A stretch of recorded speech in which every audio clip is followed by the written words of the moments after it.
मान लो हमने बहुत अच्छा प्रयास किया, बहुत भगवान से निवेदन करा, कृपा हुई भगवान की, फिर मिल गया मनुष्य का शरीर।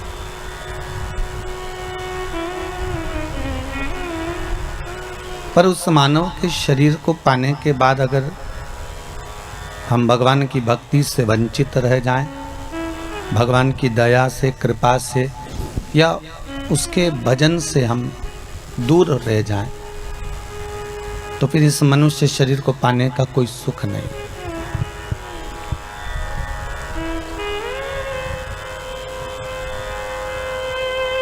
84 लाख योनियों को काटने के बाद में, बहुत अथक प्रयास करने के बाद, भगवान के सामने बार बार निवेदन करने के बाद यह मनुष्य का शरीर प्राप्त होता है।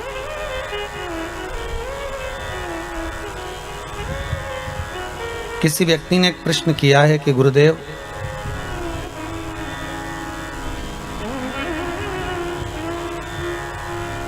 ये दुख, ये तकलीफ, ये कष्ट, ये रोग, ये बीमारियां मनुष्य को जो घेरती है,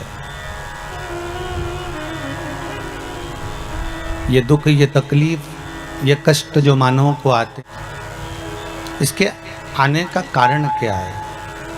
क्या कारण हो सकता है?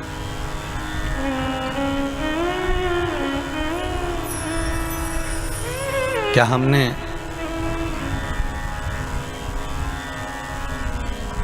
यहां से जाने के बाद में नरकों का भोग नहीं भोगा है? क्या इस संसार सागर से मुक्त होने के बाद हम नरक का भोग नहीं भोगे हैं? भोगे हैं। अगर हम मृत्यु लोक में जन्म लिए हैं, चाहे जो भी बनकर पैदा हुए हो, 84 लाख योनियां जो हमको मिली, उसमें हम जो पैदा हुए, जन्मे, तो हमने वापिस जाने के बाद नरकों का भोग भी भोगा है।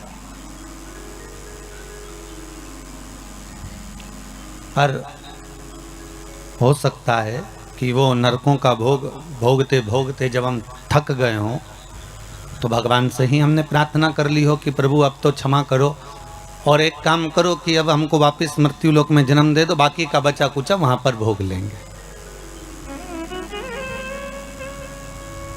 अभी दुर्गापुर बंगाल में जब कथा थी, तो उसमें हमने एक बात कही कि जैसे कोई व्यक्ति हॉस्पिटल में एडमिट है, अकेला है और कम से कम 15 दिन तक एडमिट पड़ा हुआ है, और वो पड़ा रहने के बाद में वो बार बार डॉक्टर साहब से कहता है, डॉक्टर साहब मेरी खेती है, मेरी फसल बिगड़ जाएगी और मेरे साथ में कोई देखने वाला नहीं है, संभालने वाला नहीं, आप कुछ कृपा करिए और एक काम करो, मेरी छुट्टी कर दो। डॉक्टर बोले कोई छुट्टी मुट्टी नहीं होगी, आपको भर्ती रहना है कम से कम 15 दिन और, यहीं पर, यहीं बोतल चढ़ेगी, यहीं इंजेक्शन लगेंगे, यहीं पर आपको रहना है। अरे अरे डॉक्टर साहब, मेरे घर पे कोई संभालने वाला नहीं है। मैं आपके हाथ जोड़ता हूं, मैं आपके पांव पड़ती हूं कि आप बस कुछ दिन के लिए हमारी छुट्टी कर दीजिए और हमको घर जाने दीजिए। तो डॉक्टर कहने लगेगा कि घर भेज तो देंगे, पर बात इतनी सी है कि आपको घर पर जाकर भी दवाइयाँ लेना पड़ेगी, इंजेक्शन लेना पड़ेगा, औषधि लेना पड़ेगी। ठीक है, मैं मंजूर है, आप पर्चा लिख दीजिए। और उस व्यक्ति ने पर्चा लिखवाया। ये बात हमने दुर्गापुर की कथा में कही है। पर्चा लिखवाया और लेकर आ गया। अब घर पर आने के बाद में वो दवाई ले रहा है कि नहीं ले रहा? लेना पड़ेगी ना, अगर शरीर को चलाना है तो। अगर शरीर को साधना है, चलाना है, तो दवाई तो लेना पड़ेगी। अब वो घर पर आने के बाद भी दवाइयाँ ले रहा है, घर पर आने के बाद भी इंजेक्शन ले रहा है। अब वो दवाई मीठी है कि कड़वी है, अब वो दवाई कैसी है, ये तो लेने वाला ही जान सकता है। ये तो लेने वाला ही जान पाएगा कि उस दवाई में क्या है, औषधि मीठी है, कड़वी है, कैसी है, तो ये वो ही समझ सकता है। आप तो बस पर्चा लिखवा के लाए और आपने दवाई लेना प्रारंभ करी। बस यही कि यही हाल हमारा है। हम भी अपने प्राणों को त्यागने के बाद हम पहुँचे भगवान के दरबार में, हमने पहुँचकर भोग भोगा, हमने नरकों का भी भोग भोगा, हमने स्वर्ग का भी भोग भोगा।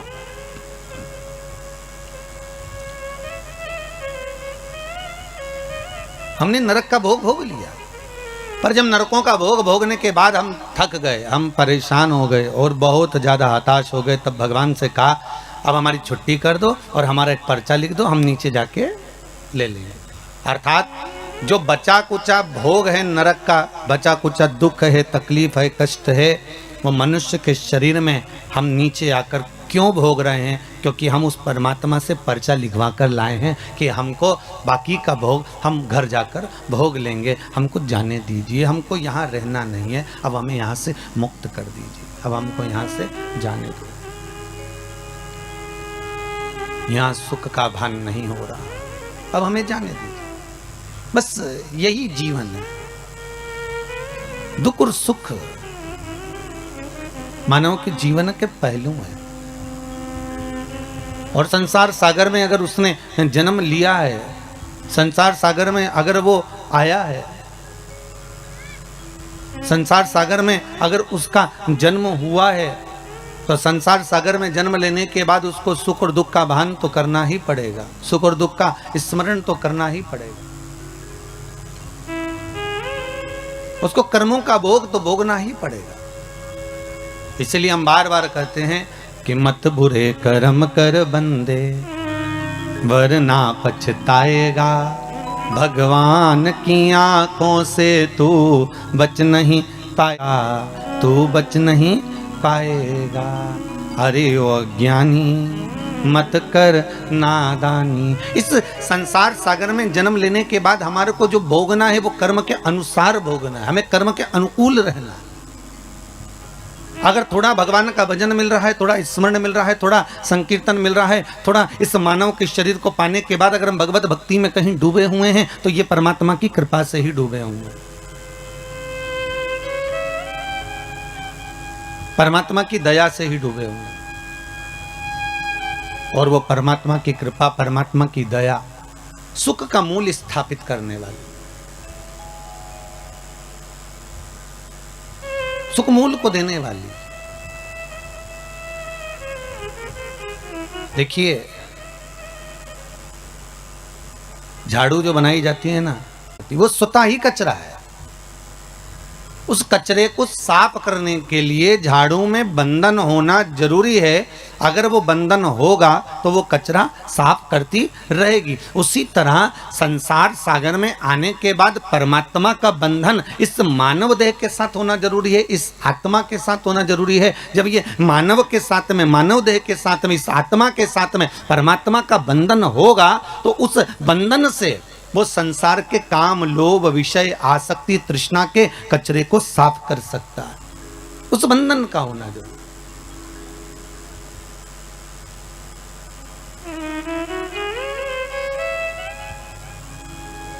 और यदि मानव का देह मिलने के बाद भी हम उस परमात्मा से नहीं, उस परमात्मा से हमारा बंधन हो ही नहीं पाया, उस परमात्मा से हम एकाग्रचित्त हो ही ना पाए, तो फिर उसका कोई सुख नहीं है, उसका कोई आनंद नहीं है।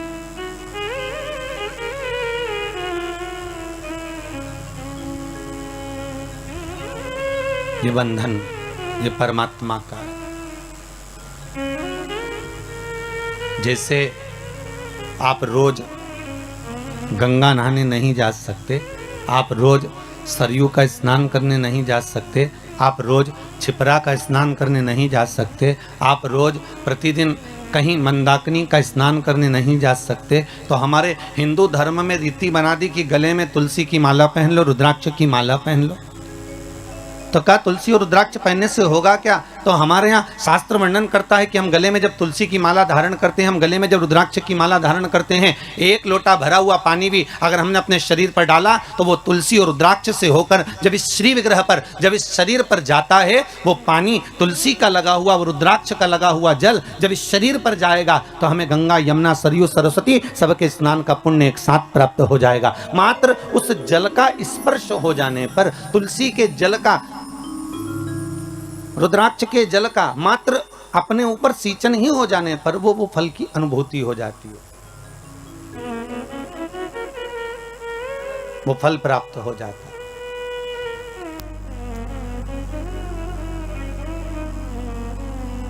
क्यों ना पीने? आप में से हम विचार करें, जितने लोग टीवी चैनल के माध्यम से कथा सुन रहे हैं,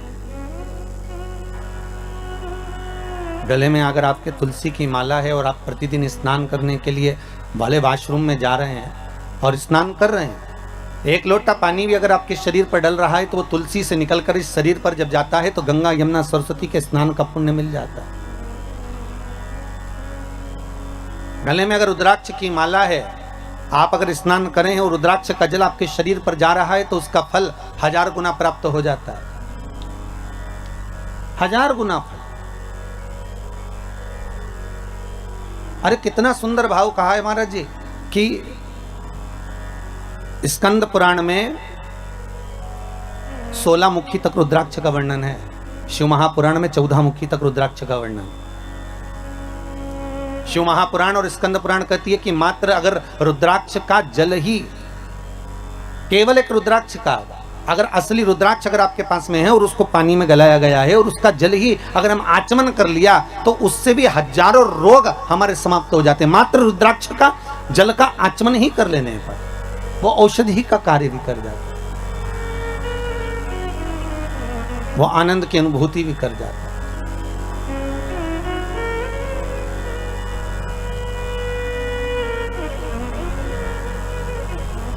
शिव पुराण कहती है, शिव महापुराण वर्णन करती है कि ब्रह्मदेव भगवान ब्रह्मा भगवान शिव के पास जाकर कहते हैं कि अब इस सृष्टि का जो निर्माण है, इस सृष्टि का जो निर्माण मुझे करना है, उसमें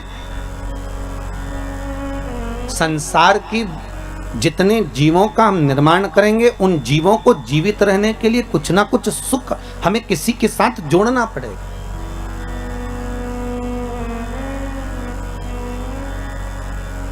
और जब तक हम इन सुख को जोड़ेंगे नहीं तब तक वो जीवित नहीं। जैसे मछली को बनाया तो सबसे पहले जल से पूछा गया, हे जल नारायण आप बताओ, हम मछली बना रहे हैं, आप इसको साथ दोगे? आपको जीवित रखना पड़ेगा इसको। तो जल ने कहा क्यों नहीं, अगर ये मछली जब तक पानी में रहेगी, जब तक जल के अंदर रहेगी, तब तक ये मछली जीवित रहेगी। अगर ये जल में है, अगर ये जल में विराजमान, तब तक ये जीवित है। बस इससे निवेदन केवल इतना है कि ये मछली जल से दूर ना जाए। मेरा संग अगर इसके पास में है, मेरा साथ अगर इससे जुड़ा हुआ है, तो ये फिर मरने वाली नहीं है, ये पक्का है। ठीक है, मछली से कहा आपको जल के अंदर रहना पड़ेगा, जल का संग मत छोड़ना, तो आप जीवित रहोगी। मछली ने कहा ठीक। फिर वृक्षों को देखा, क्योंकि 84 लाख योनियों में 20 लाख योनि तो ये वृक्ष पेड़ पौधों की है। इन वृक्षों को जाकर निवेदन करा कि अब आपका हम निर्माण कर रहे हैं, पर आपका निर्माण तो कर रहे हैं, पर आपको जीवित रहना है। तो पृथ्वी से कहा कि आप इन वृक्षों को जीवित रख सकती हो? पृथ्वी ने कहा क्यों नहीं। बस बात इतनी सी है, अगर वृक्षों को जीवित रहना पड़ेगा तो पृथ्वी कहती है मुझसे जुड़ा रहना पड़ेगा। अगर ये मुझसे जुड़ी रहेंगे तो इनको मैं जीवित रख दूंगा, ये मुझसे जुड़े रहे। और आप सब जानते हो, आप तो पांडेतारा के इस गांव में निवास भी करते हो और अपनी प्रकृति को स्मरण भी आप करते हो, तो आप सबको ये मालूम भी होगा कि पृथ्वी से जब तक वृक्ष जुड़ा रहता है तब तक वो जीवित रहता है, और पृथ्वी से जैसे ही वृक्ष निकल जाता है, उसकी जड़ें छूट जाती है, वैसे ही वो भी वृक्ष सूख जाता है, फिर उसका कोई महत्व नहीं रहता, फिर वो सूख जाता, उसका महत्व समाप्त हो गया। फिर मनुष्य बनाया, मानव का शरीर का निर्माण करा। तो मानव शरीर का जब निर्माण करा तो ब्रह्मदेव ने डायरेक्ट जाकर भगवान देवाधिदेव महादेव से निवेदन करा, भगवान शिव से, हर हर महादेव। भगवान शंकर ने पूछा क्या बात है ब्रह्मा जी, आज तो आप हमारे पास में आए हो क्या गया ऐसा,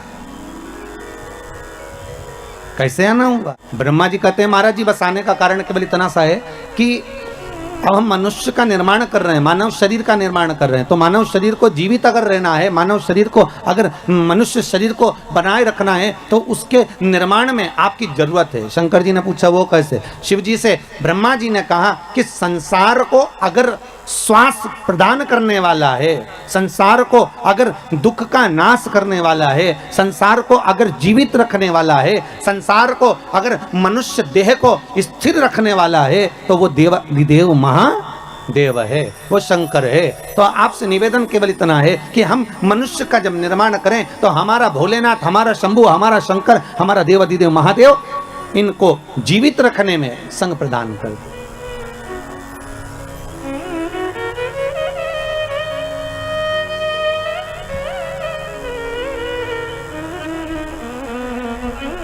इनको जीवित रखना है। अगर मनुष्य को जीवन दान दिया है तो ब्रह्मा जी कहते हैं कि शंकर आप ही दे सकते हो। फिर वही वाली बात आ गई, महाराज जी बहुत ध्यान से सुनना। सबसे कठोर धातु लोहा, लोहे की तलवार बनती है, लोहे की गुप्ती बनती है, लोहे का फरसा बनता है, लोहे की बंदूक बनती है। सबसे कठोर धातु है लोहा। लोहा यह विचार करता है कि अगर मैं चाहूं तो संसार को नष्ट कर दूं, मैं चाहूं तो किसी को भी मार सकता हूं। पर लोहे को जब अहंकार आ गया तो लोहे के सामने अग्नि आकर खड़ी हो गई और अग्नि ने कहा तो चिंता मत कर, तुझसे ज्यादा कठोर मैं हूं, मैं कभी भी तुझे गला सकती हूं। और लोहे को अग्नि गला देती है। फिर एक दिन अग्नि को भी अहंकार आ गया और अग्नि ने विचार करा कि मैं प्रबल हूं, कि सब जगह पर आग लगा सकती हूं, सबको नष्ट कर सकती हूं। तो वहीं आकर पानी खड़ा हो गया। पानी ने कहा घबरा मती, तुझसे ज्यादा कठोर मैं हूं। एक लोटा पानी डाला ना, ठंडा कर दिया। अब पानी को अहंकार आ गया। पानी को लगा कि मैं सबसे ज्यादा कठोर, कहीं पर भी तहलका मचा सकता हूं, हर किसी को नष्ट कर सकता हूं, किसी को भी डुबा सकता हूं, किसी के भी घर बस्ती को मैं पानी में ले जा सकता हूं। तो पानी के भीतर अहंकार था, वहीं पर आकर मनुष्य खड़ा हो गया। मनुष्य ने कहा चिंता मत कर, एक लोटा पानी भरा, वहीं खड़े खड़े डकार गया। ले अब देखिए, लोहे से ज्यादा कठोर अग्नि, अग्नि से ज्यादा कठोर पानी, पानी से ज्यादा कठोर मनुष्य। और मनुष्य ने विचार करा कि मैं सर्वस्व हूं, मेरे बराबर कोई नहीं हो सकता। अहंकार में जब मानव डूब गया तो मनुष्य को बीमारी निगल गई। बीमारी ऐसी लग गई, बीमारी ने कहा तुझसे ज्यादा कठोर मैं तुझे पूरा निगल सकती हूँ। एक बीमारी मनुष्य के शरीर में लगती है और वह अच्छे अच्छे सूरमा को भी निगल जाती है। पर बीमारी ने विचार करा कि मेरे बराबर कोई नहीं हो सकता, मैं अच्छे अच्छे को निकल गई, अच्छे अच्छे सूरमा को भी निकल गई। तो बीमारी ने जब अहंकार करा, उतने समय में स्वयं कालों का काल महाकाल आकर खड़ा हो गया और बीमारी को ही निकल गया। क्योंकि अकाल मृत्यु वो मरे जो काम करे चंडाल का, और काल उसका क्या बिगाड़े जो भक्त हो महाकाल का। भगवान शंकर की अगर आराधना कर रहे हो, शिव की उपासना कर रहे हो, शंकर की भक्ति में अगर डूबे हुए हो, शिव आराधना में डूबे हुए हो, अगर शंकर के अनुमोदन में डूबे हुए हो, तो ये पक्का है कि काल भी आपको कुछ बिगाड़ नहीं सकता। काल भी नहीं बिगाड़ सकता। बस थोड़ा जागरूक हो। आया है, अब लोग कहते हैं गुरुजी कोरोना महामारी आई है, बड़ी विचित्र आई है। बिल्कुल आई है। ये कोरोना वायरस आया है गुरुदेव, बहुत बर्बाद कर रहा है। गांव की गांव, नगर की नगर, शहर की शहर। देखो आप महाराष्ट्र की स्थिति,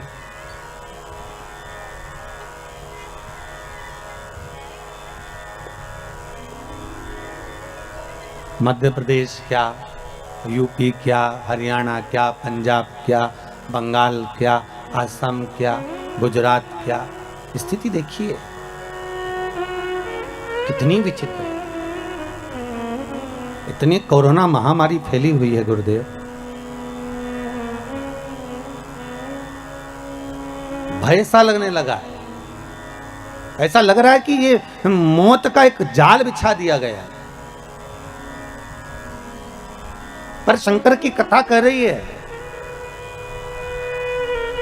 जैसे तुलसीदास जी महाराज ने चौपाई लिखी कि सिया राम मैं सब जग जानी, करऊ प्रणाम जोर जुग पानी। और तुलसीदास जी एक जगह जाने लगे, एक छोटा सा बच्चा दौड़ कर आया और दौड़ कर आकर कहता है बाबा उधर मत जाना, बिल्कुल मत जाना उधर। तो तुलसीदास जी ने पूछा क्यों? बाबा उधर से एक बेल आ रहा है और वो आपको मार देगा, उधर मत जाना। छोटा बच्चा दौड़ कर आकर कहता है बाबा उधर मत जाइए, बाबा उधर मत पहुंचे। तुलसीदास जी ने कहा बेटा तू मुझे जानता नहीं, तुझे ये मालूम नहीं है क्या कि मैंने चौपाई लिखी है कि सिया राम मैं सब जग जानी, करऊ प्रणाम जोर जुग पानी। क्या तुझे ये मालूम नहीं है कि मैंने इस संपूर्ण संसार में, ब्रह्मांड में, विश्व में भगवान का दर्शन करा है, राम को देखा है, हर जगह पर मैं राम का दीदार करता हूं। तो अगर बेल मुझे मारने आएगा तो उसमें भी तो राम ही होगा, तो बेल मुझे मार नहीं सकता बेटा। और बच्चे को समझाकर तुलसीदास जी आगे बढ़ गए। सामने से बेल आया, तुलसीदास जी को सींग पर उठाया, पटक दिया, पांव से रोंदा चले गया। तुलसीदास जी दौड़ते हुए आए, घाट पर बैठकर उन्होंने कलम उठाई और चौपाई काटने लगे। जैसे ही चौपाई काटने लगे तो हनुमान जी सामने आकर खड़े हो गए। हनुमान जी ने पूछा तुलसीदास क्या कर रहे हो? तुलसीदास जी बोले रामायण की चौपाई काट रहा हूं। कौन सी? सिया राम मैं सब जगह जानी, मैंने सब में राम देखा, हर एक में मैंने राम का दर्शन करा, इसलिए उस चौपाई को मैं काट रहा हूं। क्यों काट रहे हो? कि जब मैंने सब जगह राम को देखा, बेल में भी राम देखा, तो बेल ने मुझे क्यों मारा? हनुमान जी बोले रे तुलसीदास तूने बेल में राम को देखा और वो बच्चा बोलने आया था कि उधर मत जा, तो उसमें राम नहीं देखा? राम तो उसमें भी था ना। जब बच्चा बोलने के लिए आ रहा है कि उधर ना जाइए, तो क्यों जा रहे हो? कई लोग कहते हैं भगवान नहीं आ रहा बचाने के लिए, क्या शंकर नहीं आ रहा बचाने के लिए? कई लोग कहते हैं भगवान गुरुदेव तुम्हारा शिव कहां गया, तुम्हारा भगवान कहां गया, तुम्हारा प्रभु कहां गया, कहां गए वो राम और कृष्ण, कहां गए शंकर, कहां गए वो देवता? हम कहते हैं कि बार बार आकर कभी प्रधानमंत्री जी, कभी मुख्यमंत्री जी, कभी कलेक्टर, कभी डीएसपी, कभी एसडीएम, कभी डॉक्टर, कभी पुलिस वाले बार बार तुम्हारे सामने आकर कह रहे हैं कि मुंह पर मास्क लगाओ, सैनिटाइज का प्रयोग करो, हाथ को बार बार धो, सोशल डिस्टेंसिंग बना कर रखो। तो भगवान का ही तो रूप रख कर आकर बोल रहे हैं कि मत आप बाहर निकलो। उसके बाद भी तुम सारा नियम तोड़कर वही तुलसीदास जी जैसे कि बेल के सामने चले जा रहे हो, उस कोरोना महामारी में चले जा रहे हो, तो भगवान क्या करेगा? तुम खुद ही आगे बढ़कर ये कार्य करोगे और बाद में भगवान को दोष दो, तो भगवान को दोष क्यों लगे? क्यों लगेंगे? किस लिए?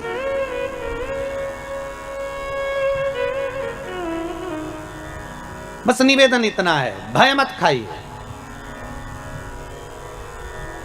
भय मत खाओ।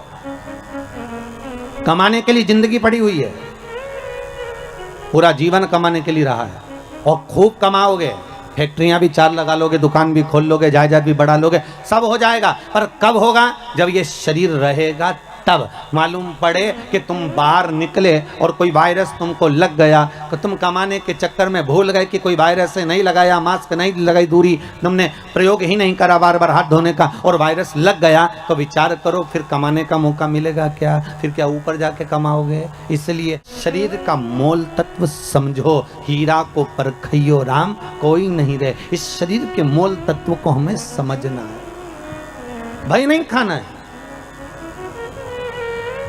हमें डरना नहीं है। शिव का अनुमोदन करो, शंकर का स्मरण करो।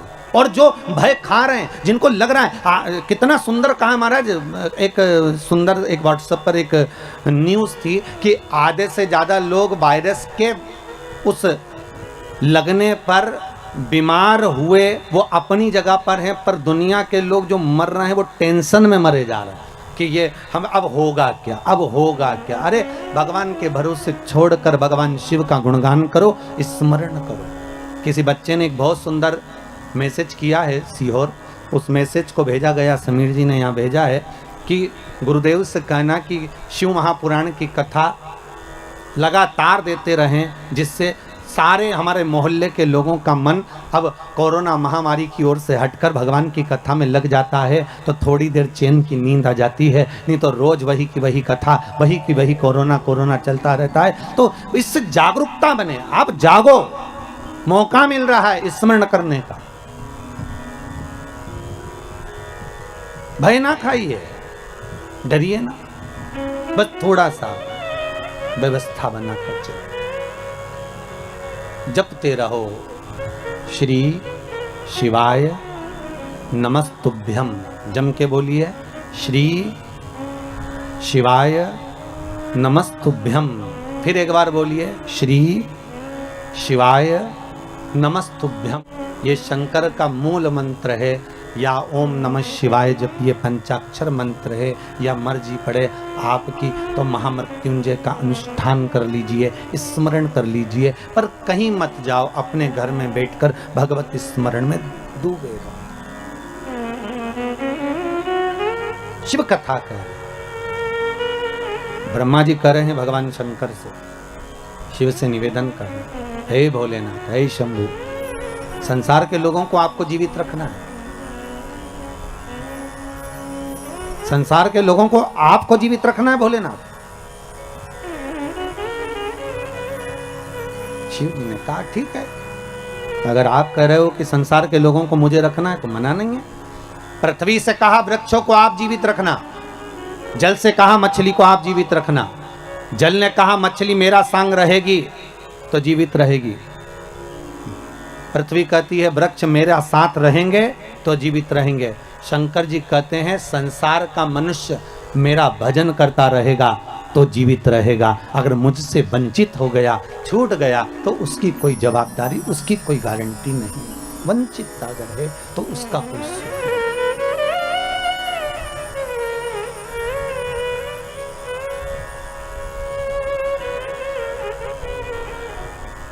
शिव स्मरण करें, शिव का अनुमोदन करें। भगवान शिव कह रहे हैं आप क्यों चिंता करते हो ब्रह्मदेव, आपका कार्य है सृष्टि का निर्माण करना, आप निर्माण करिए। तो ब्रह्मा जी के मन में आया कि मैं सृष्टि दूंगा, मना नहीं है, पर इस सृष्टि का निर्माण तो मैं कर दूं, पर दिक्कत केवल इतनी सी है कि सृष्टि बनाने के बाद इस सृष्टि को चलाने वाला कौन होगा, इस सृष्टि का निराकरण कौन करेगा, और कौन संसार के सागर में, इस मानव शरीर में हो सकता है कि इस संपूर्ण विश्व सागर में किसी को तन की तकलीफ हो, किसी को मन की तकलीफ हो और किसी को धन की तकलीफ हो, उसकी पूर्ति कौन करेगा।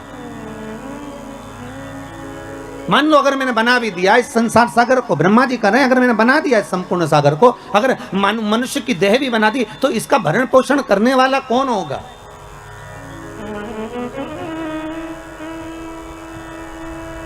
शिव कह रहे हैं ब्रह्मा आप केवल निर्माण करिए,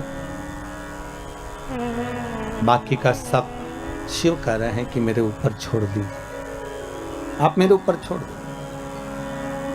ब्रह्मा जी भगवान शंकर से विनती कर कर गए और भगवान शंकर भगवान विष्णु के पास में गए। भगवान विष्णु ने देखा कि आज शंकर स्वयं आए, स्वयं शिव। हमेशा भगवान शिव के पास में भगवान विष्णु पहुंचते थे, हमेशा।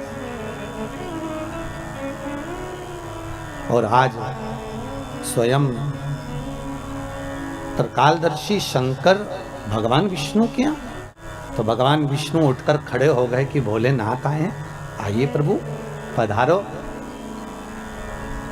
आपका आगमन हुआ है नाथ।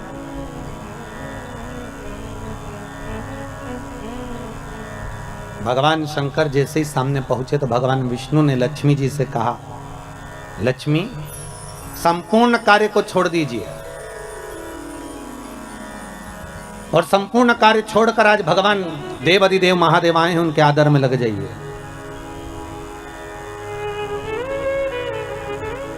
बड़ी मुश्किल से आए हैं, बड़ी मुश्किल से प्राप्त हुए हैं, जाओ इनके आदर में, इनके सम्मान में, इनके सत्कार में लग जाओ, जाइए। लक्ष्मी जी सबसे पहले अगर कहीं गई तो माता लक्ष्मी ने जैसे भगवान विष्णु ने कहा कि इनका आदर करो, सम्मान करो, सत्कार करो, तो लक्ष्मी जी अगर सबसे पहले अगर कहीं गई तो माता पार्वती के पास गई, और जगत जननी जगदम्बा पार्वती जी ने पूछ लिया, लक्ष्मी कैसे आना हुआ, क्या बात है, तुम्हारे आने का कारण क्या है, तुम क्यों आई हो।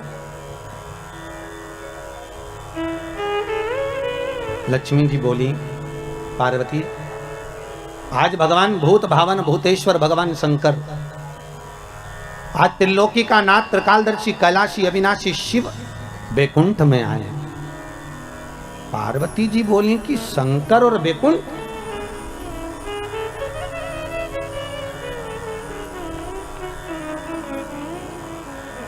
क्या चाहती हो। लक्ष्मी जी बोली, बस चाहना क्या है, आपसे निवेदन केवल इतना है कि आप ऐसा कोई उपाय बता दो जिससे शंकर जी प्रसन्न हो जाएं, और मैं उनका आदर करना चाहती हूँ, सम्मान करना चाहती हूँ, सत्कार करना चाहती हूँ, शंकर को रिझाऊं कैसे मैं, बस इतना बता दो और कुछ नहीं। मैं भूत भावन भूतेश्वर को रिझाऊं कैसे, मैं शंकर जी को मनाऊं कैसे, बस इतना बता। पार्वती जी के मुख से निकल गया कि एक लोटा पानी भर लो और शंकर जी पे उंडेल दो, शिव जी पे चढ़ा दो, बस शंकर तो राजी हो जाएंगे, इससे ज्यादा शंकर को चाहिए क्या। अब लक्ष्मी जी ने बड़े मन से पार्वती से कहा कि शंकर को पानी तो चढ़ा दूंगी मैं, पर एक निवेदन करूं मैं कि शिव को कौन सा जल प्रिय लगता है,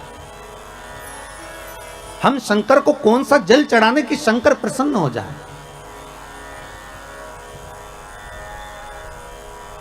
पार्वती तुम्हारे घर में अगर कोई अच्छा जल रखा हो ना तो एक पात्र भरकर हमको दे दीजिए, तो हम शिव जी को चढ़ा देंगे।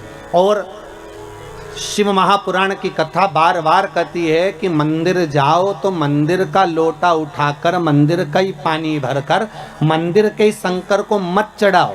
शिव महापुराण कहती है अगर शंकर को जल चढ़ाना है तो अपने घर का जल लेकर। किसके घर का जल? अपने घर का, दूसरी जगह का नहीं।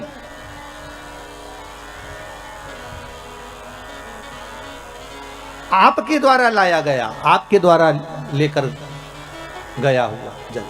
अब पार्वती जी से लक्ष्मी जी ने एक लोटा पानी मांग लिया और वो जल ले जाकर लक्ष्मी जी जैसे ही पहुंची बैकुंठ में, भगवान शंकर को देखा, शंकर जी को देखकर लक्ष्मी जी ने एक लोटा पानी शिव जी पे डाल दिया।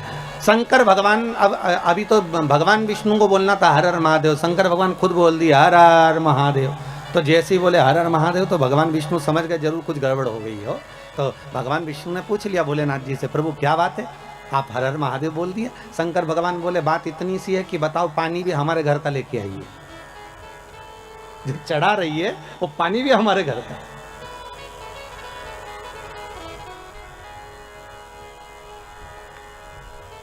अरे कभी कंस के जन्म की कथा सुनी होगी आप लोगों ने भागवत जी में कि कंस का जन्म क्यों हुआ। इतने अच्छे राजा के घर में, जिसके घर में सब धर्मात्मा थे, उसके घर में कंस जैसा बेटा कैसे पैदा हो गया सा।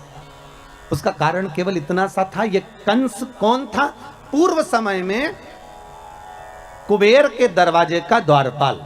और कुबेर क्या करता था कि रोज इस द्वारपाल से कहता था कि मैं शंकर जी की पूजन करने जा रहा हूं तो मुझे फूल ला कर दे दे। और ये द्वारपाल जाता था और बगीचे में जाकर और फूल तोड़ के ले आता था और फूल तोड़ के लाता और कुबेर को दे देता। कुबेर जी शंकर को चढ़ा देते, तो शंकर जी को चढ़ाते। तो ये जो द्वारपाल था, ये जिसके बगीचे से फूल लाता था, ना तो बगीचे के मालिक से पूछता था, ना बगीचे के सेवक से पूछता था, ना पेड़ से पूछता था, ना वृक्ष से पूछता था, ना डाली से पूछता था, और फूल तोड़े और लेकर आया और भगवान को चढ़वा दिए। बस इसलिए तो यह शास्त्र कह रहे भले फूल लाकर उसने दिए, शंकर जी को भले चढ़े, पर गलती एक कर दी कि जिसके पेड़ थे, जिसके वृक्ष थे, जिसका पौधा था, ना तो माली से पूछा, ना पौधे से पूछा, ना वृक्ष से पूछा, अर्थात फूल की चोरी कर कर भगवान को समर्पित करवाता था। इसलिए इसका कंस का जन्म हुआ। कारण केवल इतना सा था कि अगर हम भगवान को अगर एक फूल भी चढ़ा रहे हैं, हम भगवान को अगर रिझा रहे हैं, तो भगवान को अगर फूल भी चढ़ा रहे हैं तो प्रयास करना कि पड़ोसी की अगर बाउंड्री से फूल तोड़कर ला रहे हो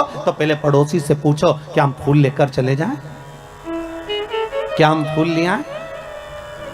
बघेल परिवार से भी निवेदन है, ध्यान रखना 7 दिन कथा चले, बेलपत्री भी अगर तोड़ कर ला रहे हो तो पहले जिसके घर में पेड़ लगा है उससे पूछो कि हमें ये बेलपत्री ले जाएं, हमें शिव पुराण पर चढ़ाना है, हम क्या फूल तोड़ लें, हमें पूजन के लिए चाहिए माता रानी के लिए या शंकर जी की पूजन के लिए चाहिए, हम दुर्वा तोड़ लें, या तो अपने बगीचे में लगा हो, अपने खेत में लगा हो, अपने गार्डन में लगा हो, अपने फार्म हाउस पर लगा हो, तो तुम प्रेम से तोड़ लो, कोई मना नहीं, क्योंकि वो तुम्हारा है। पर अगर किसी दूसरे के यहाँ से लेकर आ रहे हो तो पहले हमें पूछना पड़ेगा क्या हम आपकी ये वस्तु लेकर चले जाएं?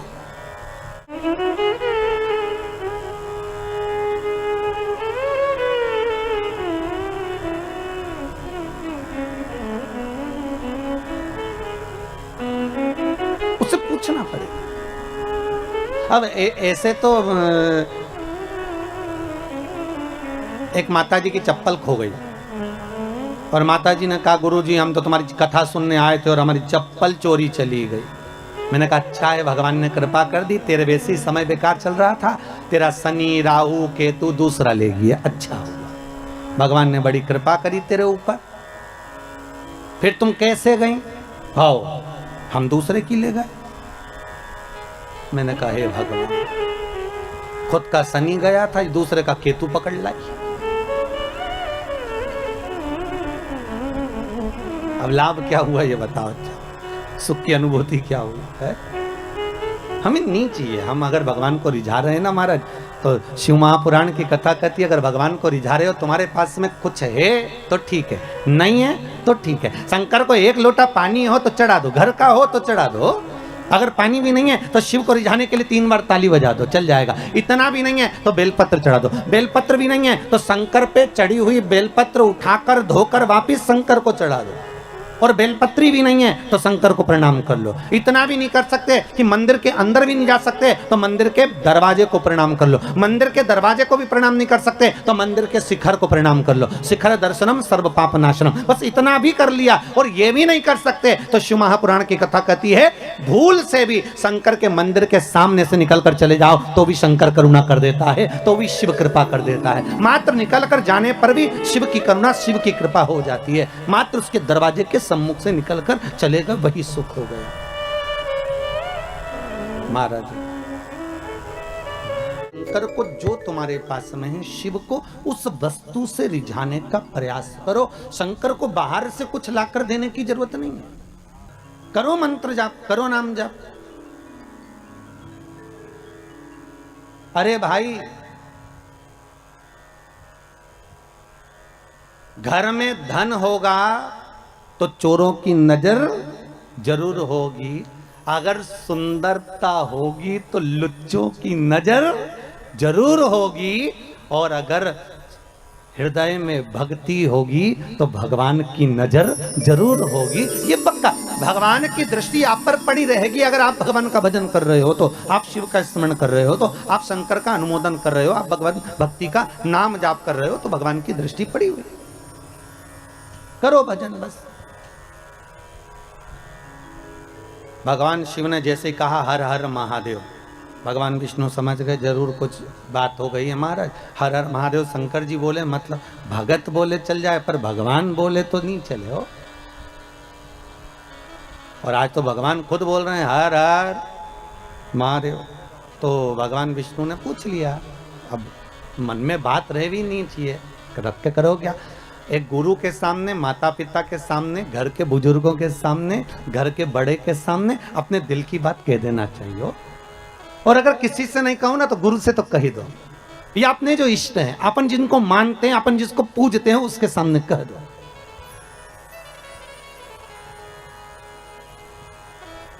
अपने दिल की बात कहने में पीछे नहीं हटना। एक ये पत्र आया देखो आप, नरेंद्र कुमार जी पांडे हैं, प्रतापगढ़ से हैं आप। महाराज जी, पांडे जी कहाँ बैठे हैं?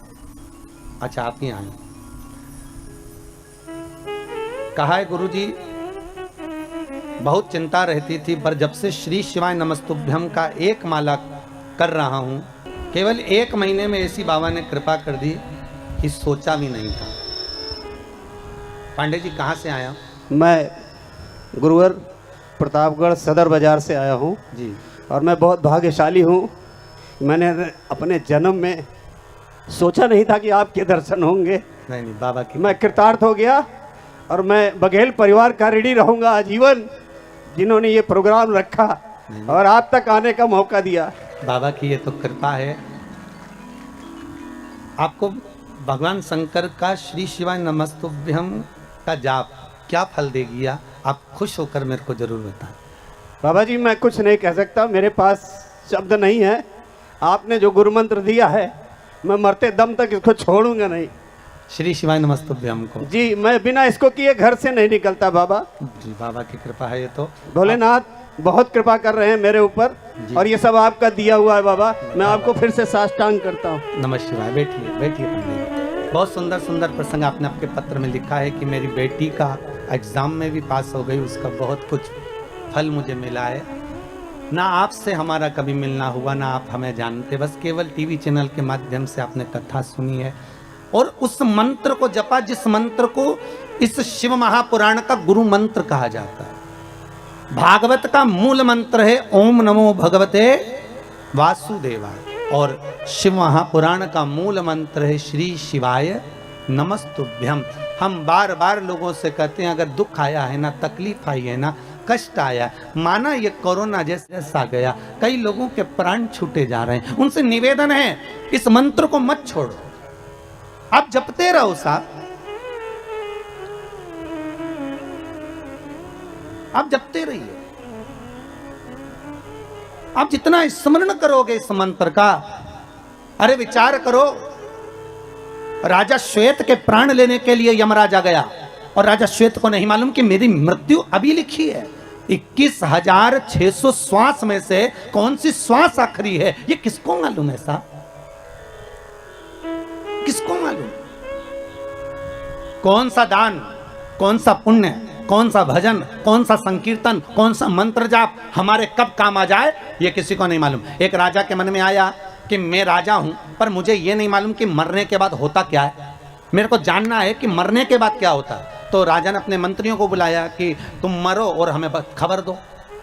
तो मंत्री ने सोचा बताओ मर जाएंगे तो खबर कौन देगा, नहीं हमें मालूम करना है कि मरने के बाद क्या होता है, हमें तो उसकी खबर चाहिए।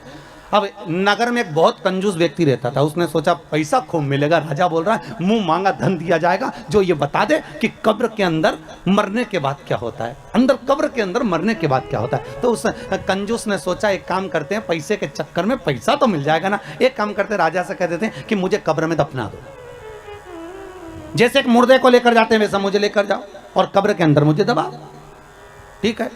फिर मैं आपको 7-8 दिन बाद बता दूंगा कि अंदर हुआ क्या, बस थोड़ी सी सरंग छोड़ देना उसमें से हवा अंदर आती रहे, मैं फिर 10 दिन बाद बता दूँ, ठीक।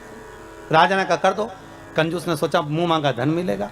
इतने में कंजूस जेस लगा तो एक व्यक्ति उसके सामने कटोरा लेकर खड़ा हो गया, भैया कुछ दे दे, भूख लगी है भैया कुछ दे दे। अब ये कंजूस तो कंजूस, अठन्नी नहीं दे किसी को, इतना बड़ा कंजूस। वो पीछा पकड़ लिया, उसने पांव पकड़ लिया, भैया 1 रुपया दे दे रे भैया, कुछ दे दे भैया, चवन्नी दे दे, भूख लग रही है भैया, भोजन दे दे।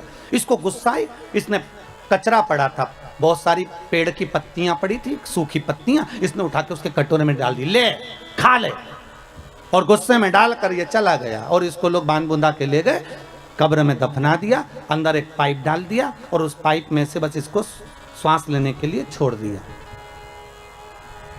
अब सब छोड़ छुड़ा के उसको दबा के चले गए। अब दबा के चले गए, एक दिन तो निकल गया, दूसरे दिन जो पाइप दिया था उसमें सांप घुसने लगा।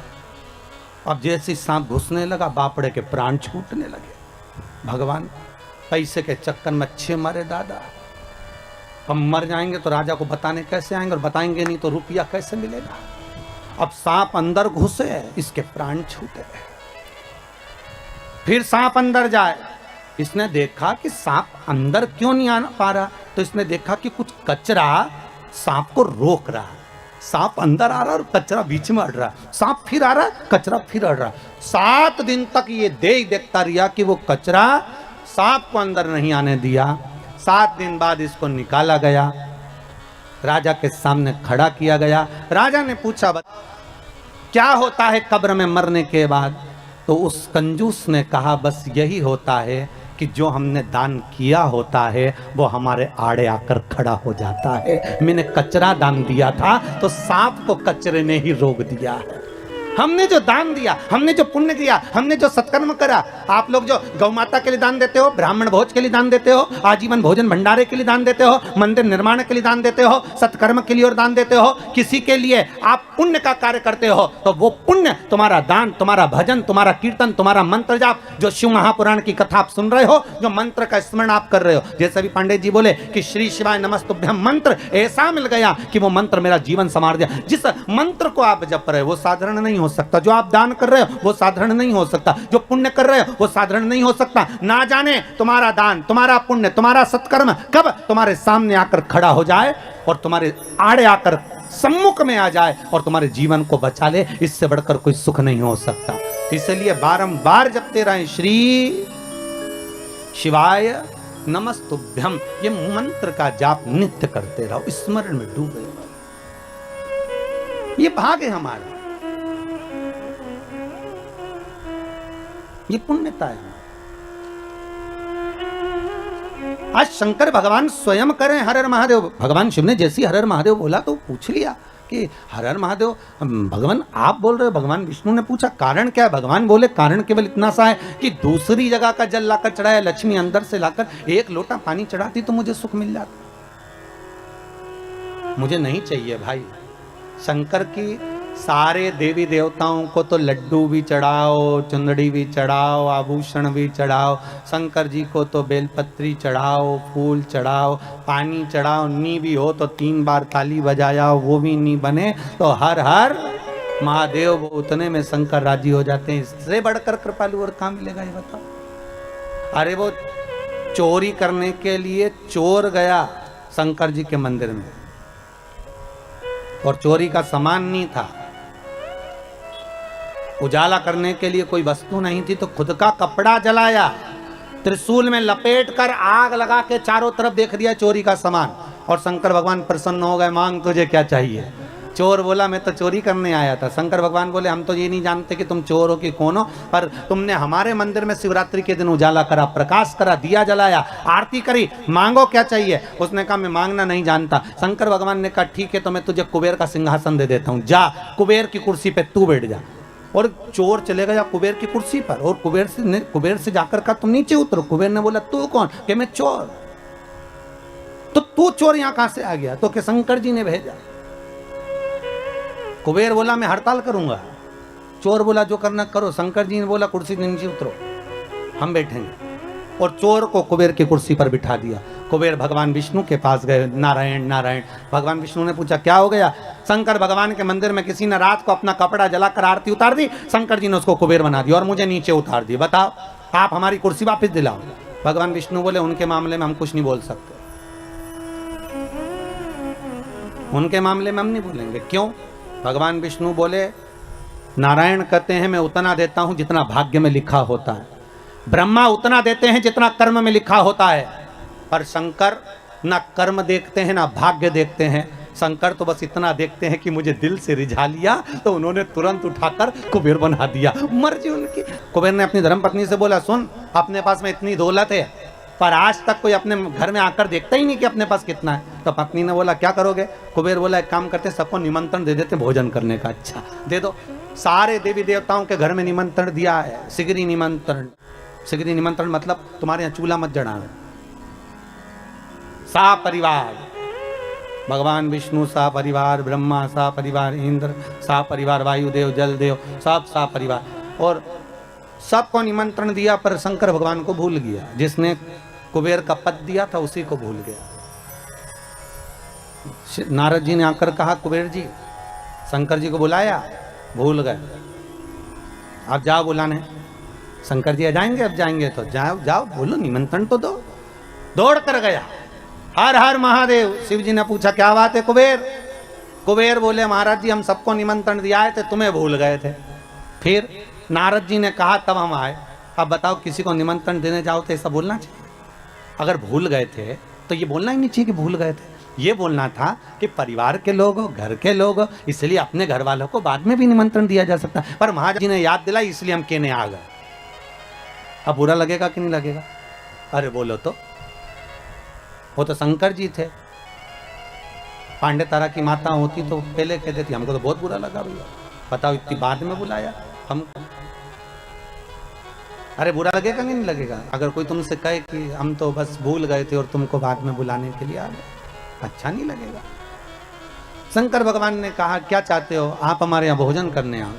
शंकर जी बोले देखो ये जो बड़ी बड़ी पार्टियां होती ना इसमें मैं नहीं जाता हो।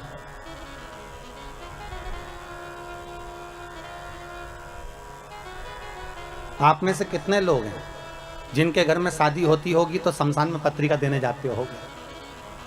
अरे बोलो तो, कोई जाता है शमशान में पत्रिका देने के लिए? नहीं।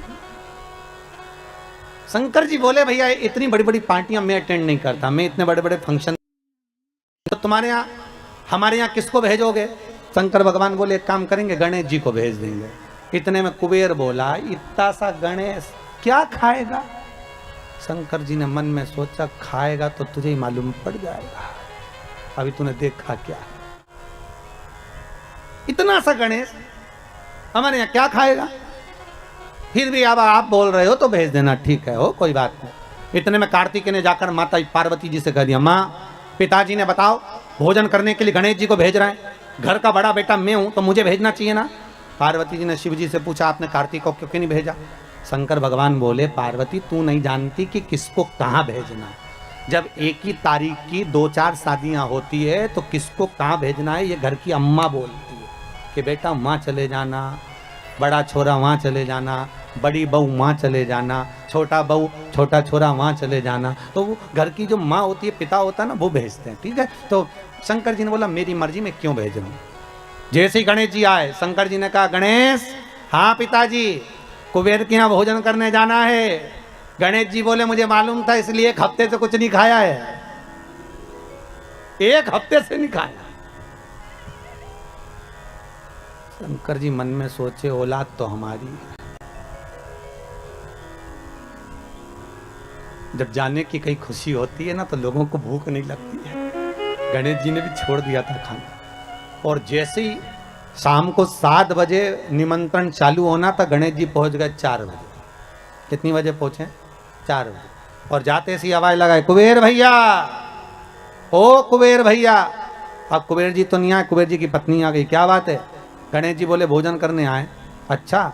कुबेर जी की पत्नी ने कुबेर जी से कहा कि गणेश जी भोजन करने आए, तो कुबेर जी बोले अभी काय को आके 4 बजे से 7 बजे भोजन है, क्या करेंगे अभी से? हमें नहीं मालूम पर तुम वो अभी से आ गए। तो कुबेर जी बोले एक काम करो कि जितने लोग जिम के जाते जाए उनको जिमा दो और जाने दो, उनको खिलाओ और जाने दो, उनको खिला दो, खिला दिया जाए उनको, ठीक है। गणेश जी के लिए एक चौकी लगाई और चौकी पर श्री गणेश जी महाराज को बिठा दिया। चौकी पर गणेश जी को बिठा, और जैसे ही चौकी पर गणेश जी को बिठाया गणेश जी से कहा खाओ, लाकर रख दी, भोजन करना प्रारंभ करो।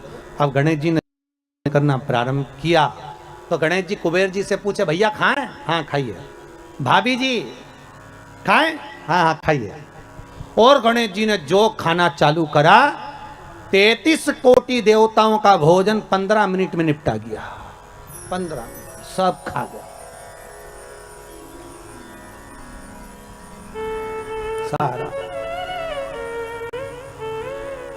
कुबेर जी की पत्नी दौड़ते हुए कुबेर जी के पास पहुंची। प्रभु प्रभु, कुबेर जी ने पूछा क्या हुआ? गणेश जी को क्या हुआ? नहीं नहीं वो उसको कुछ नहीं होने वाला, वो तो खाने में लगा है। भोजन सब समाप्त हो गया, सूखा सामान रखिया। कुबेर के भंडार में जितना भंडार भरा था सारा की सारा ले जा के रख दिया, सब खा गया। 20 मिनट में तो सब समाप्त। और आवाज लगा के बोल रहे भाभी लियाओ। भाभी मन में सोचे चूल्हा में जा काला, अब लाए तो क्या लाए, कितना खिलाए। चूल्हे पे बना बना कर थक गए पर खाना बंद नहीं कर रहा, बड़ी आफत हो। भाभी लियाओ। भाभी दौड़ कर गई कुबेर जी के पास। कुबेर जी ने पूछा क्यों क्यों घबरा क्यों रही है, हुआ क्या ये तो बता। बस वो मांग रहा है, सब समाप्त हो गया। देवऋषि नारद आकर बोले श्रीमन नारायण क्या हो गया? नारद जी जैसे ही बोले तो कुबेर जी बोले तुम्हारे कारण हुआ है। हम जा ही नहीं रहे थे निमंत्रण देने, और निमंत्रण देने चले गए तो उन्होंने अपने बेटे को भेज दिया, और बेटा खाने में ऐसा जुटा है उठने का नाम ही नहीं ले रहा। इतने में नारद जी बोले पिताजी के पास वापस चले जा। शंकर जी के पास कुबेर जी जाकर बोले प्रभु सब खा गया वो गणेश, सब खा गया, कृपा कर दो। शंकर भगवान ने एक दुर्वा तोड़ी और दुर्वा तोड़कर तुरंत कुबेर जी को दी, और कुबेर जी को देकर कहा ये गणेश जी को दे देना, ठीक है ले जा। अब कुबेर जी ने मन में सोचा खाया इतना सारा है तो एक दुबा से क्या होगा, कुबेर जी और दुबा तोड़ लिए तो दो बंडल बना के ले गए और गणेश जी को दिया, और गणेश जी से कहा ले, पिताजी ने भेजा। और जैसे ही गणेश जी ने दुबा ली और मुख में सूंड में रखी, और रखने के बाद गणेश जी खड़े होकर पेट पे हाथ फेर के बोले कल का टाइम और बता दो। कुबेर जी हाथ जोड़कर बोले जब तक कोई बुलाए नहीं तो जाना ही मत। उस दिन से गणेश जी का नियम है कि गणेश जी को लोग विराजमान भी करते हैं और गणेश जी को लोग विसर्जन भी करते हैं। विराजमान भी कर रहे हैं और विसर्जन भी। अहंकार आ जाता है व्यक्ति को, कभी कभी अभिमत्ता चरम तक पहुंच जाती है। संभव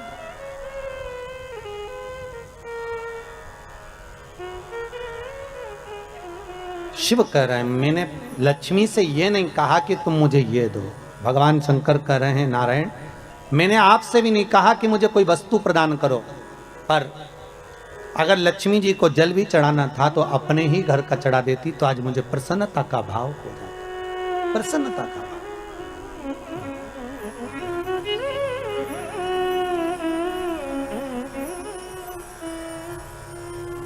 ब्रह्मदेव के कहने पर भगवान शंकर भगवान विष्णु के यहाँ गए।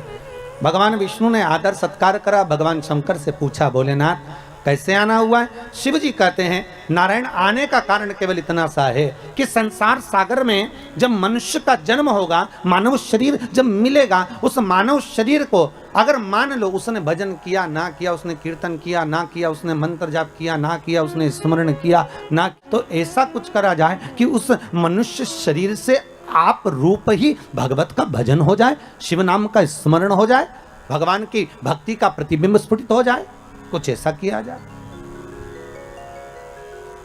ठीक है, तो भगवान बोले क्या कर सकते। तो भगवान विष्णु ने भगवान शिव से कहा प्रभु ये जो 21,600 श्वास मनुष्य के शरीर से निकलेगी ना, इस श्वास के अंदर आपसे निवेदन है कि आप इसमें समाहित हो जाए। बस इतना सा निवेदन, आप इसमें बस जाए, आप इसमें समा जाए। बहुत ध्यान देना, जब तक श्वास है तब तक शरीर है। जैसे ही श्वास समाप्त हो गई शरीर नहीं रहेगा, शव बन जाएगा। क्या बन गया? शव। शरीर समाप्त।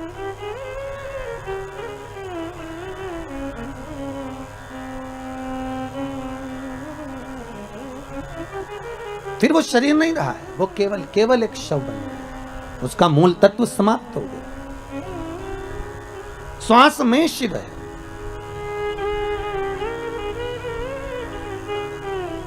शंकर की कथा कर रही है, ये जो श्वास है शिव कर रहे हैं, इसमें मैं समाहित हो जाता है, ओमकार समाहित हो जाता है। इसलिए बार बार आपको फिर निवेदन कर रहे हैं कि देखिए परमात्मा को हर बार धन्यवाद देना ना भूले, हर क्षण में हर पल में उस परमात्मा को धन्यवाद देते रहो। जरा अखबारों को टीवियों को खोल कर देखिए, कई जगह आपको मिलेगा कि वहाँ ऑक्सीजन कम पड़ गई, ऑक्सीजन की टंकी कम पड़ गई। जरा विचार करो, एक मरीज को ऑक्सीजन की एक टंकी खत्म हो जाती है, समाप्त हो जाती है, तो पूरा परिवार हॉस्पिटल में खिन्न भिन्न हो जाता है। उस विचार करिए कि उस परमात्मा ने इस प्रकृति को बनाने के लिए कितनी ऑक्सीजन दी होगी और किस तरह से निशुल्क देकर इस संसार सागर में कितनी ऑक्सीजन देकर संसार के लोगों को जीवित रखा होगा। उस परमात्मा को बारंबार धन्यवाद देना चाहिए कि ये तेरी कृपा से हो, ये तेरी दया से हो रहा है, ये तेरी करुणा से हो रहा है, और तेरी करुणा बिना कुछ नहीं हो सकता। ये तेरे द्वारा प्राप्त हो।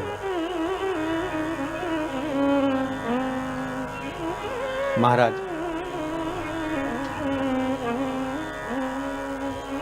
हर पल, हर घड़ी, हर क्षण, हर श्वास में शिव का धन्यवाद दिया। चंचुला देवी ने बारंबार धन्यवाद दिया, बारंबार। चंचुला देवी जिस समय पर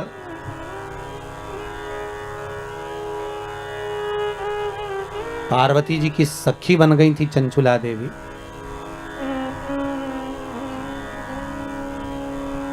पार्वती जी की सहेली जब बन गई थी चंचुला देवी, बस इतना कर्म चंचुला देवी ने जरूर करा था कि पति का साथ दिया, पति चोरी कर कर लाया, धन ला कर दिया, उसका भोग करा, सत्कर्म नहीं कर पाई। चंचुला कभी दान पुण्य धर्म नहीं कर पाई, अपने भोग में लगी रही, अपनी भोग में। और जब अपने ही भोग में लगी रही, कोई सत्कर्म नहीं, कोई पुण्य नहीं, चंचुला ने कुछ करा ही नहीं। पर जब प्राण छूट गए,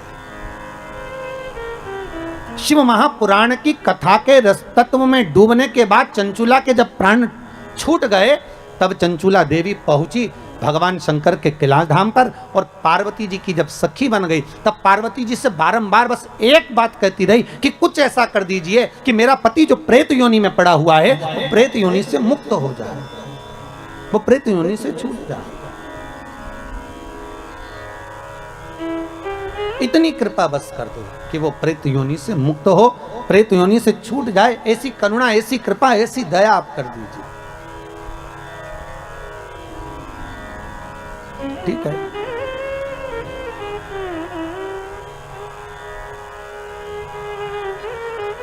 माता पार्वती जी ने चंचुला देवी से कहा था कि तुम जाओ और जाकर देव ऋषि नारद से कहो कि हमको हमारे पति के मोक्ष हेतु, उद्धार हेतु शिव महापुराण की कथा श्रवण करा दो, शंकर की कथा। देव ऋषि नारद ने मना कर दिया था कि मैं शिव महापुराण की कथा नहीं सुना सकता, क्योंकि मुझे श्राप लगा है, मैं एक जगह बैठ नहीं सकता। कथा मेरा मित्र सुनाएगा, तुम रुका। आप लोग यदि कभी साउथ में गए हो, दक्षिण में, तो दरवाजे पर, शंकर जी के मंदिर के दरवाजे पर दो मूर्ति जराएगी, एक देवऋषि नारद की, एक तुमरुका जी की। जैसे देवऋषि नारद के हाथ में करताल है, बीणा है, उसी तरह तुमरुका जी के भी हाथ में करताल है, बीणा है। बस नारद जी और तुमरुका जी में अंतर यह है कि नारद जी का जो स्वरूप है वो मनुष्य जैसा है, और तुमरुका जी का जो मुख है वो घोड़े का लगा हुआ। कभी कभी आपने ऐसा मुंह देखा होगा, ऐसा शरीर देखा होगा कि हाथ में करताल है, वीणा है और मुख घोड़े का लगा हुआ, घोड़े का मुख, वो तुमरुका जी जो शंकर की कथा में नित्य डूबे रहते, नित्य शिव स्मरण में हर पल, हर घड़ी, हर क्षण डूबे रहते।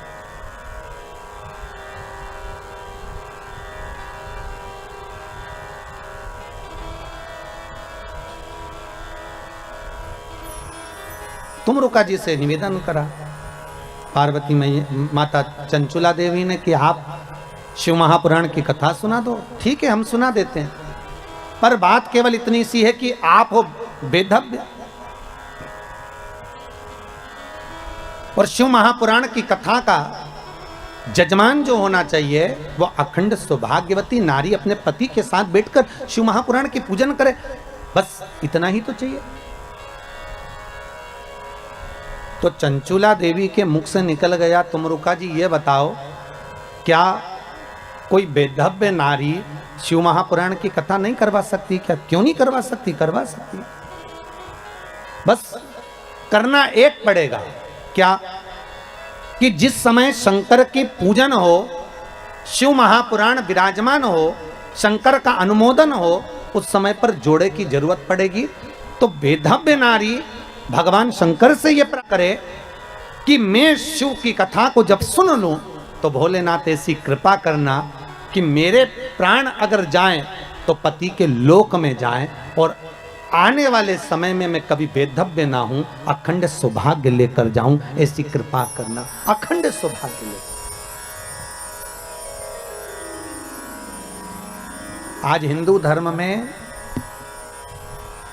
चैत्र के महीने की ये सिंधारा दूज है। आज नवरात्रे की चैत्री नवरात्रे में जो दूज होती है, इसको सिंधारा दूज कहते हैं। कौन सी दूज कहते हैं?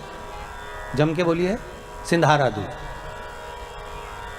सिंधारा दूज का मतलब यह होता है कि कल है तीज, जिसको हमारे यहाँ गणगौर तीज कहते हैं। शंकर और पार्वती 16 दिन तक तैयार हुए थे, और तैयार होने के बाद शिव और पार्वती शिव महापुराण के यजमान बनकर जा रहे थे। तो कल का दिन है वो। कौन सा दिन है कल का? गणगौर तीज का दिन, कल का दिन। चैत्र के महीने में जो शुक्ल पक्ष की तीज आती है, वो चैत्री नवरात्रे में जो तीज की तिथि होती है, उस दिन शंकर और पार्वती शिव महापुराण के यजमान बनकर कथा सुनने के लिए गए थे। 16 दिन तक पार्वती और शंकर का श्रृंगार होता है। उसमें से आज का दिन सिंधारा दूज का होता है। क्यों सिंधारा दूज कहते हैं? सिंधारा दूज का मतलब क्या है? क्यों हिंदू धर्म में सिंधारा दूज मनाई जाती है? किस लिए? आज पूरे भारत की भूमि पर कई माताएं हाथ में मेहंदियां लगाती हैं, चूड़ियां पहनती हैं, सुंदर चुनरी पहनती हैं, माँ ब्रह्मचारिणी का पूजन करती हैं, माता का आराधना करती हैं। सिंधारा दूज, उसका कारण केवल इतना सा है। सिंधारा दूज का मतलब यह होता है कि चंचुला देवी जब 14 तक शंकर और पार्वती अपने गुफा में से बाहर नहीं निकले शिव महापुराण के यजमान बनने के लिए, तब माता चंचुला देवी ने हाथ जोड़कर मां जगतजननी जगदम्बा को सुंदर वस्त्र, सुंदर चूड़ियां, सुंदर आभूषण माता के चरणों में ले जाकर समर्पित करे थे और कहा, मां इन चूड़ियों को जो मैं दे रही हूं, ये लाल चूड़ी, ये लाल श्रृंगार, ये लाल वस्त्र, जो लाल चुनर जो मैं प्रदान कर रही हूं, मां बस ऐसी कृपा कर दे कि तू इन चुनर को धारण करे और मेरा भी सौभाग्य, मेरा भी सुहाग अमर कर दे। बस इतनी कृपा मेरे ऊपर कर दे। वो सिंधारा दूज का महत्व है। वो सिंधारा दूज का महत्व।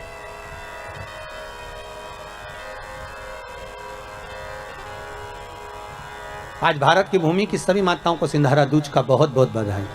माता पार्वती, गणगौर महारानी, ब्रह्मचारिणी महारानी, माँ जगतजननी आपके सुहाग को अखंड सौभाग्यवती बनाए, यही भगवान से प्रार्थना।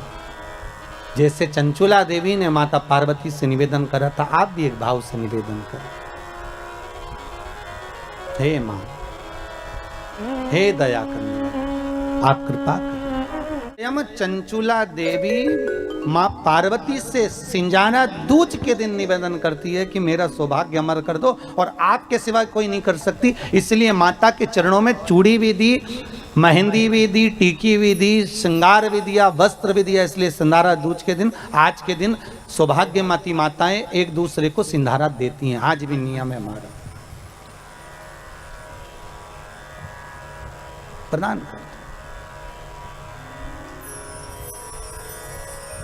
कृपा करो मां, शिव जी कथा का रस तत्व ग्रहण करने के लिए पधारे। तुमरुका जी से जाकर निवेदन करा, तुमरुका जी हम कथा सुनना चाहते हैं। और कथा किसके लिए सुन रहे हैं तुमरुका जी? आपको मालूम है? तुमरुका जी ने पूछा, प्रभु आप कोई भी कार्य करते हो तो जग कल्याण के लिए करते हो, इसलिए मुझे उम्मीद है कि आप जो कथा सुन रहे हो वो चंचुला देवी के पति के मोक्ष के लिए सुन रहे हो। एक बात पहले भी कही, आज फिर कह रहे हैं, पानी में डूबकर मरे हुए व्यक्ति की मुक्ति नहीं होती, सर्प से डसे हुए व्यक्ति को भी मोक्ष नहीं मिलता। तीसरा, स्त्री के हाथ से, नारी के हाथ से मरे हुए व्यक्ति को भी मोक्ष नहीं मिलता। और बहुत ध्यान देना महाराज, गरुण पुराण, शिव पुराण, स्कंद पुराण, पद्म पुराण, नर्मदा पुराण और लिंग पुराण, इसमें वर्णन किया गया है कि कुंवारी अवस्था में मरे हुए व्यक्ति को भी मोक्ष नहीं मिलता।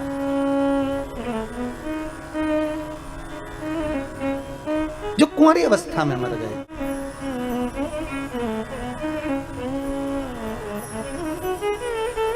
बहुत ध्यान देने वाली कथा है महाराज, बहुत ध्यान देने।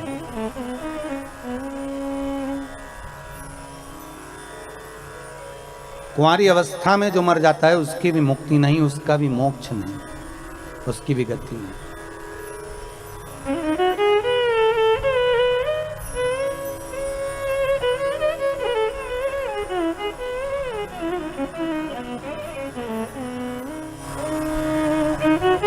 पर भागवत जी में आता है कि राजा परीक्षित को सर्प ने डसा था। आता है कि नहीं आता? सांप ने डसा राजा परीक्षित को और उसको मोक्ष मिला। तो पूछा गया, कहा गया कि यदि पानी में डूबकर मरा हुआ मनुष्य सर्प के डसे से मरा हुआ,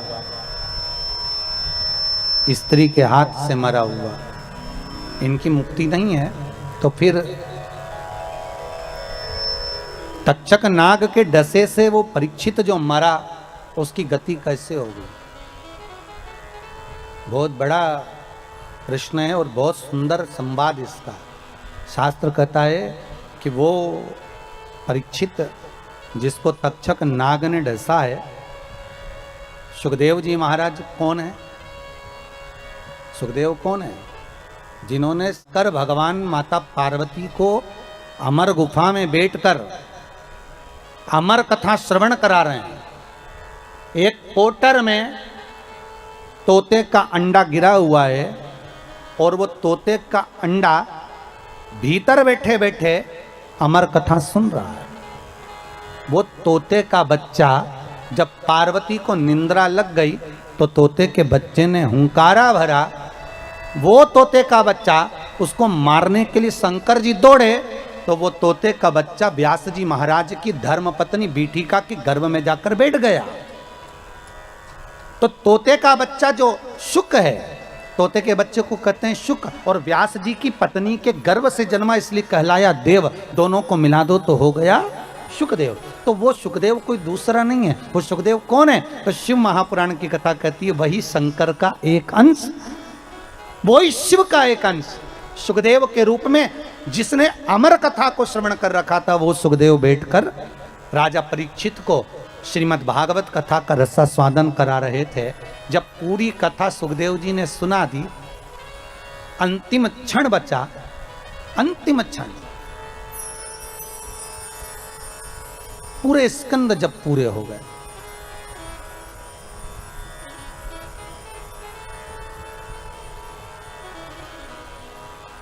श्रीमद् भागवत के जब 18,000 श्लोक पूर्ण हो गए, अंतिम क्षण में राजा को कह दिया सुखदेव जी महाराज अब सांप आने वाला है, तुझे डसेगा, 7 दिन पूरे हो रहे हैं, जल्दी से गंगा जल से मुझे तिलक कर दो, गंगा रेती का दान कर दो, मैं चले जाऊं।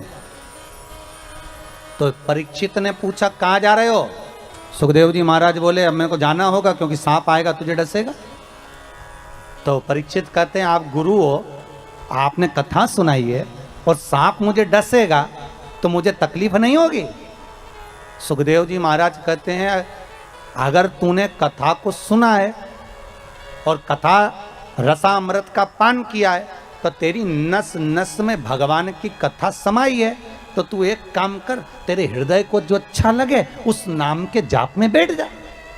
तो परीक्षित ने एक प्रश्न किया, ये बताओ कि कथा भय से मुक्ति देती है ना? हाँ, तो कथा अगर भय से मुक्ति देती है तो अब मुझे सर्प के डसने का भय नहीं है, फिर क्या है? तो भगवान से सुखदेव जी महाराज से राजा परीक्षित कर है, बस बात इतनी सी है कि जब वो सर्प का जहर मेरे शरीर में जाएगा तो मेरे शरीर रोमावली में कृष्ण समाया होगा, क्योंकि मैंने भागवत सुनी है तो मेरे शरीर में कृष्ण बैठा होगा। बस निवेदन इतना है, वो जहर मेरे कृष्ण तक ना पहुंचे, उसको रोकने का कोई उपाय बता दो। तब सुखदेव जी की आंख में जल भर गया और सुखदेव जी ने राजा परीक्षित से कहा कि अब तू शिव का स्मरण करना प्रारंभ कर दे। और परीक्षित के मुख से शंकर का जब नाम निकला, तक्षक डसा पर जहर उस कृष्ण तक पहुंचने नहीं दिया। इसको कहते वात्सल्यता, इसको कहते प्रेम, इसको कहते स्नेह, इसको कहते करुणता। इसको वात्सल्यता, इसको प्रेम, इसको करुणता कहते, इसको स्नेह कहते।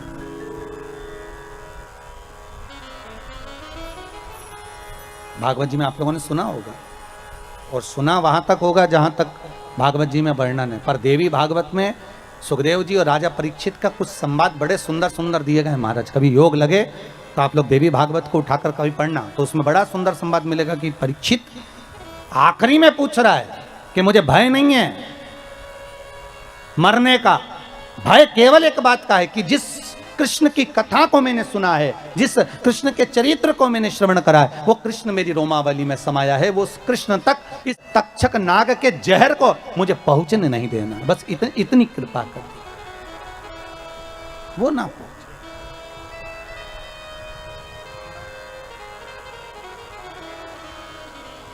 ये दया, ये करुणा आप कर दो।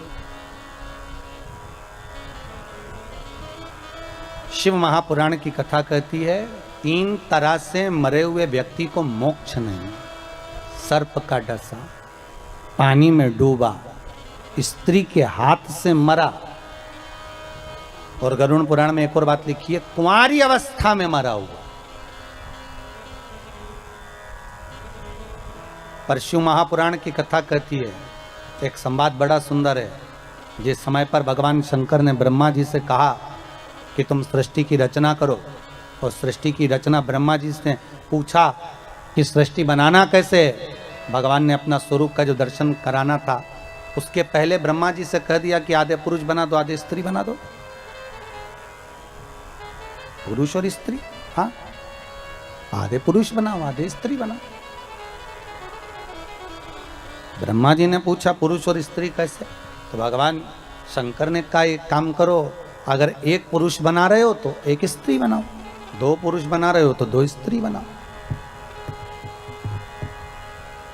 अगर 2 पुरुष हैं तो 2 स्त्री, 1 पुरुष है तो 1 स्त्री बनाओ, ठीक है। आधे आधे दोनों को बना दो।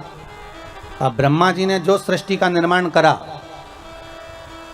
तो उन्होंने पुरुष और स्त्री को मिला के बना दिया। तो भगवान विष्णु और भगवान शंकर दोनों भ्रमण करते करते पृथ्वी पर आकर देखे तो क्या देखा कि चारों तरफ किन्नर ही किन्नर नजर आ रहे थे। जब किन्नरों को देखा तो भगवान विष्णु को तो हंसी आ गई। जो ठहाका लगाकर भगवान हंसे, तो भगवान ने पूछ लिया, भगवान पूछे,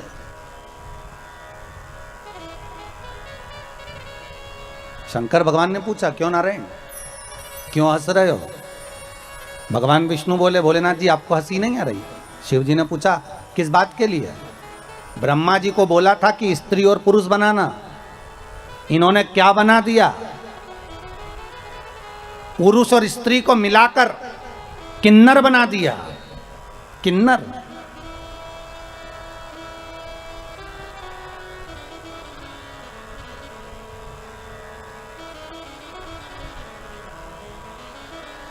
भगवान शंकर भगवान विष्णु को देखकर आंखों में जल भरकर बोले, रे नारायण, आपने ब्रह्मा की बनाई हुई सृष्टि पर हंसा है।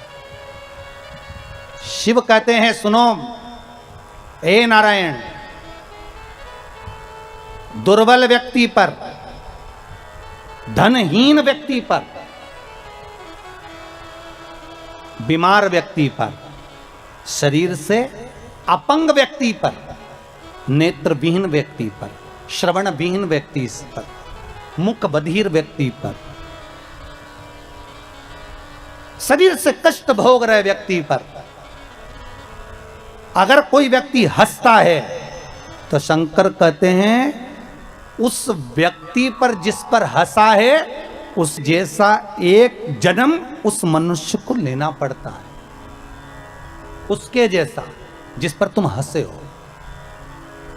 किसी गूंगे पर, किसी विकलांग पर, हस्तविहीन पर, श्रवण विहीन पर, नेत्र विहीन पर, जिह्वा विहीन पर, वाणी विहीन पर, दुर्बल से हो, कोई शरीर से ज़्यादा तगड़ा हो, कोई शरीर से दुर्बल हो, कोई धन से विहीन हो, उस पर देखकर नहीं हंसना।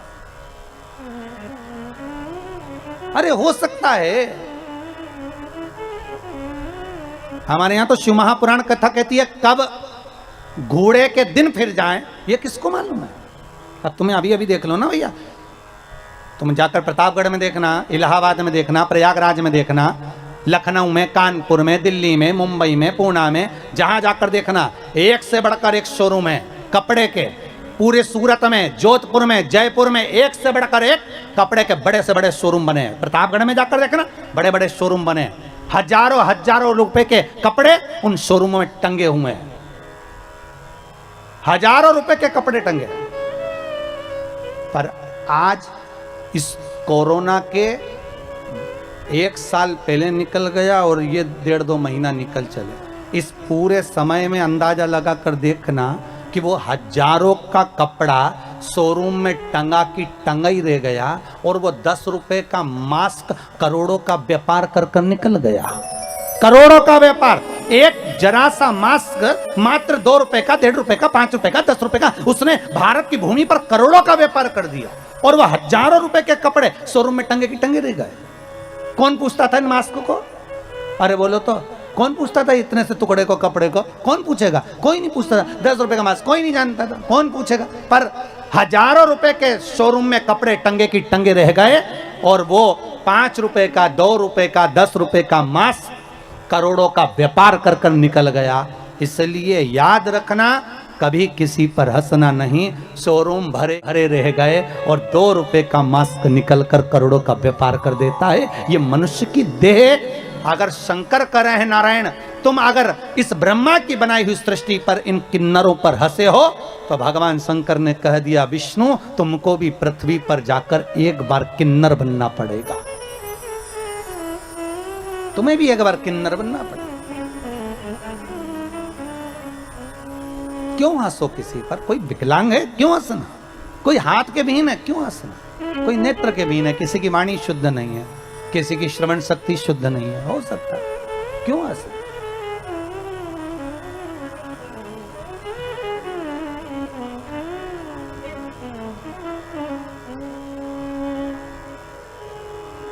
बाल्य अवस्था में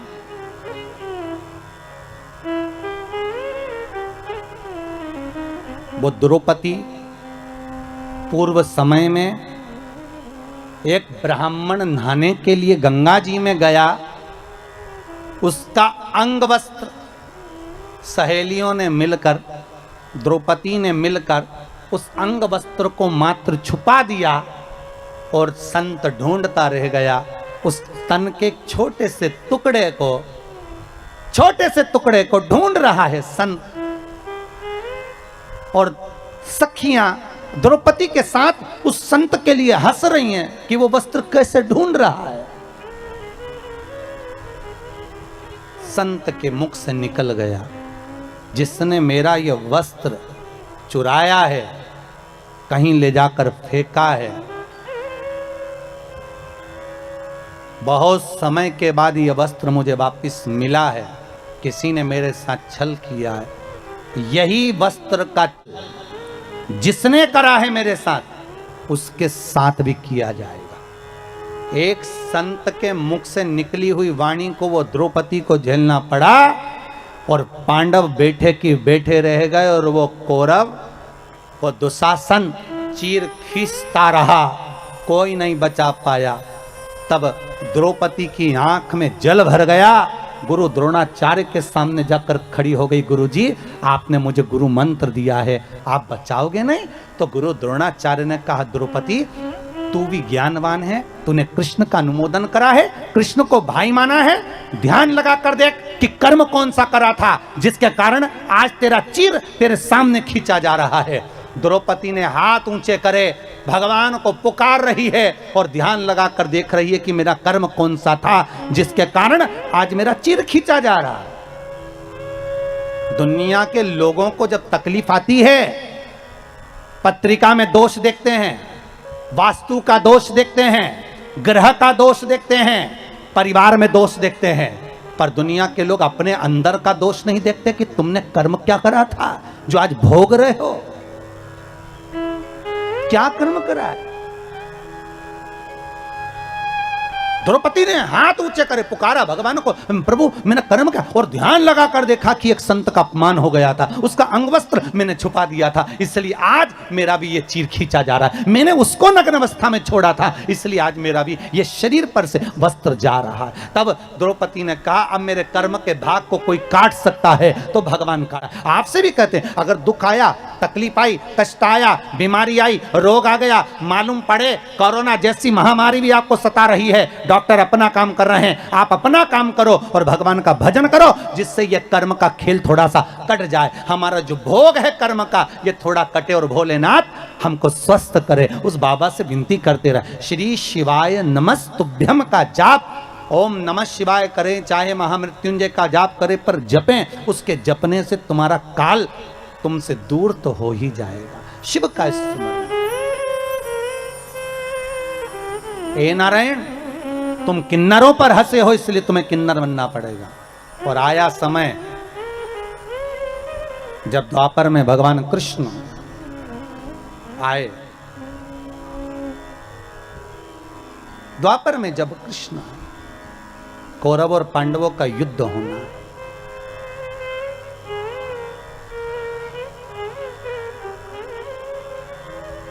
कहां पर हुआ था कौरव और पांडवों का युद्ध? कुरुक्षेत्र की भूमि। कौन सी भूमि है? कुरुक्षेत्र की भूमि। कहां? हस्तिनापुर। हस्तिनापुर मतलब दिल्ली। हस्तिनापुर से युद्ध लड़ने के लिए भगवान कुरुक्षेत्र गए। क्यों भैया? हस्तिनापुर में युद्ध क्यों नहीं लड़ा? क्या हस्तिनापुर में जगह नहीं थी युद्ध लड़ने के लिए? थी। और भगवान कृष्ण विचार करते हैं कि युद्ध के लिए भूमि वो होना चाहिए जिस भूमि पर एक दूसरे को मारने और काटने के लिए तैयार खड़े हो। कोई कोई जगह ऐसी होती है जहां पर भगवान का भजन होता है, कोई कोई किराए का घर भी ऐसा होता है जिस बैठकर भगवान का भजन करने का आनंद आता है, कोई कोई घर ऐसा होता है जिसमें भगवान की भक्ति का आनंद आता है, कोई कोई घर ऐसा होता है जहां कथा का आनंद आता है, कोई कोई जगह ऐसी होती है जहां पर भगवत चर्चा का आनंद आता है, और कोई कोई जगह ऐसी होती है कि 2 मिनट माला पकड़ के बैठो और क्लेश मच जाता है। थोड़ी देर कटोरी पड़ी, उसके पीछे विवाद, पानी गिर गया उसके पीछे विवाद, जरा जरा सी बात में विवाद और विवाद चालू हो जाता है, बीमारियां चालू हो जाती है, रोग चालू हो जाता है। तो समझ लेना चाहिए इस भूमि का दोष है। श्रवण कुमार अपने माता पिता को लेकर कंधे पर कांवड़ में रखकर तीर्थ कराने चले। कंधे पर माता पिता को लेकर श्रवण कुमार तीर्थ कराने जा रहे हैं, अपने माता पिता को लेकर। और माता पिता से हरी चर्चा करते करते गए, और आगे जाकर श्रवण कुमार ने अपने माँ बाप को छकड़े में बिठाया और उठाकर खड़ा कर दिया, और अपने माँ बाप से बोले, अंधे हो गए हो, पांव नहीं टूट गए तुम्हारे, खड़े हो, पैदल चलो। कौन बोले? श्रवण कुमार। अपने माता पिता से करें कि आंखों से अंधे हो, पांव से थोड़ी ना, खड़े हो और पैदल चलो। श्रवण कुमार की मां ने, सुहांगी ने अपने पति शांतिन मुनि से कहा, श्रवण कुमार के पिता से, कि आज बेटे को क्या हो गया है। शांतिन मुनि ने सुहांगी का हाथ पकड़ा और हाथ पकड़कर कहा, सुहांगी चुप रहो, पैदल चलो, चलो पैदल। श्रवण कुमार ने माँ बाप का हाथ पकड़ा, छकड़े से नीचे उतारकर अपने माँ बाप को पैदल लेकर चले। थोड़ी दूर निकलने के बाद श्रवण कुमार बाप के चरणों में गिर गए, पांव पकड़ लिए, पिताजी गलती हो गई, क्षमा कर दो, पिताजी मुझसे गलती हो गई, क्षमा करो, गलती हो गई, क्षमा करो। पत्नी ने पूछ लिया, सुहांगी ने शांतिन मुनि से, आखिर श्रवण कुमार ने हमारा अपमान क्यों करा, हमको पैदल चलने का क्यों बोला। शांतिन मुनि बोले, सुहांगी जिस गांव में से निकलकर हम जा रहे हैं ना, ये गांव की जो जगह है ना, ये मय दानव राक्षस की है। मय दानव राक्षस ने इस गांव की जमीन के नीचे ब्राह्मणों को मार मार कर उनके शवों को दबा दिया, उनका रक्त पीता है वो। अच्छा, ये उस मय दानव की जमीन है।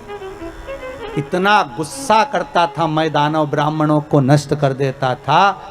ये मय दानव की भूमि पर जब तक श्रवण कुमार हमें लेकर चल रहा था, उसी भूमि का प्रताप ऐसा था कि श्रवण कुमार की बुद्धि बदल गई और उसने हमसे अपशब्द कह दिया। ये भूमि का दोष होता है। किसी किसी भूमि पर भगवान का भजन हो जाता है, किसी किसी भूमि पर लोगों से पाप हो जाता है। जिस भूमि पर पाप हो रहा है, समझ लेना ये भूमि का कोई दोष है जो अच्छा काम नहीं होता।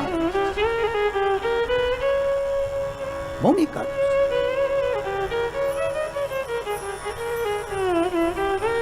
कारण क्या हो सकता है?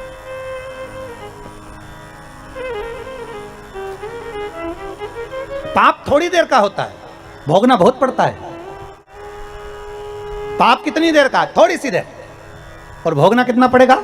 अंदाजा लगाओ जरा। तो उस भोगने पर मत जाओ, यहीं का भोगना देख लो। किसी को चाकू मार दिया, कितनी देर लगा? अरे बोलो जरा। चाकू मारा 2 मिनट, मर गया 5 मिनट, कितने मिनट लगे? जम के बोलिए। 7 मिनट। अब भोगना कितना है वो देखिए। पकड़ा गया, बंद कर दिया, 1 साल तक केस चला, 1.5 साल लग गया, 2 साल में निर्णय आया, 10 साल के लिए जम के बोलो अंदर गया। अब कितने साल लग गए? 10 तो अंदर, 2 बाहर। केस में कितने हो गए? 12। अब भोग। 7 मिनट का क्रोध था, 7 मिनट में चक्कू मारकर व्यक्ति को मार दिया, पर भोगना कितना पड़ा? 12 साल। उसी तरह पृथ्वी पर मनुष्य पाप थोड़ा सा करता है, पर भोगना तो बहुत पड़ता है, क्योंकि पाप करने का समय कम होता है और भोगने का समय ज्यादा होता है। तो भोगना तो पड़ेगा। आए हो तो भोगो। पाप थोड़ी देर का है, पर भोगना ज्यादा है। इसलिए फिर निवेदन करूं आपसे, मत बुरे कर्म कर बंदे वरना पछताएगा। भगवान की आंखों से तू बच नहीं पाएगा, तू बच नहीं पाएगा। भोगना है तो भोग।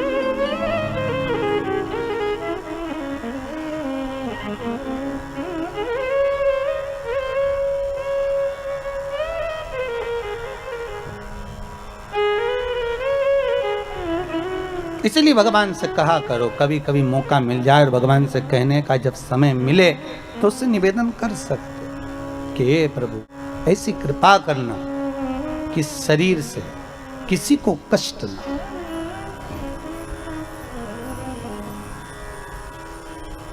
किसी को कष्ट ना हो। कुरुक्षेत्र की भूमि ढूंढी है युद्ध के लिए। विचार करो जरा। भगवान कृष्ण द्वारका में बैठे थे और अपने दूतों को कहा ऐसी भूमि ढूंढना जहां भाई भाई का दुश्मन हो जाए। द्वारपाल ढूंढते ढूंढते गए, कहीं नहीं मिली ऐसी जमीन। पहुंच गए कुरुक्षेत्र। बड़े भाई ने छोटे भाई से कहा जा, उधर मेड़ पे से पानी आ रहा है। मेड़ को बांध दिया। छोटे भाई ने कहा भैया मेरे हाथ में सामान रखा है, तू चले जा, तू बांध दिया। बड़े भाई को क्रोध आ गया।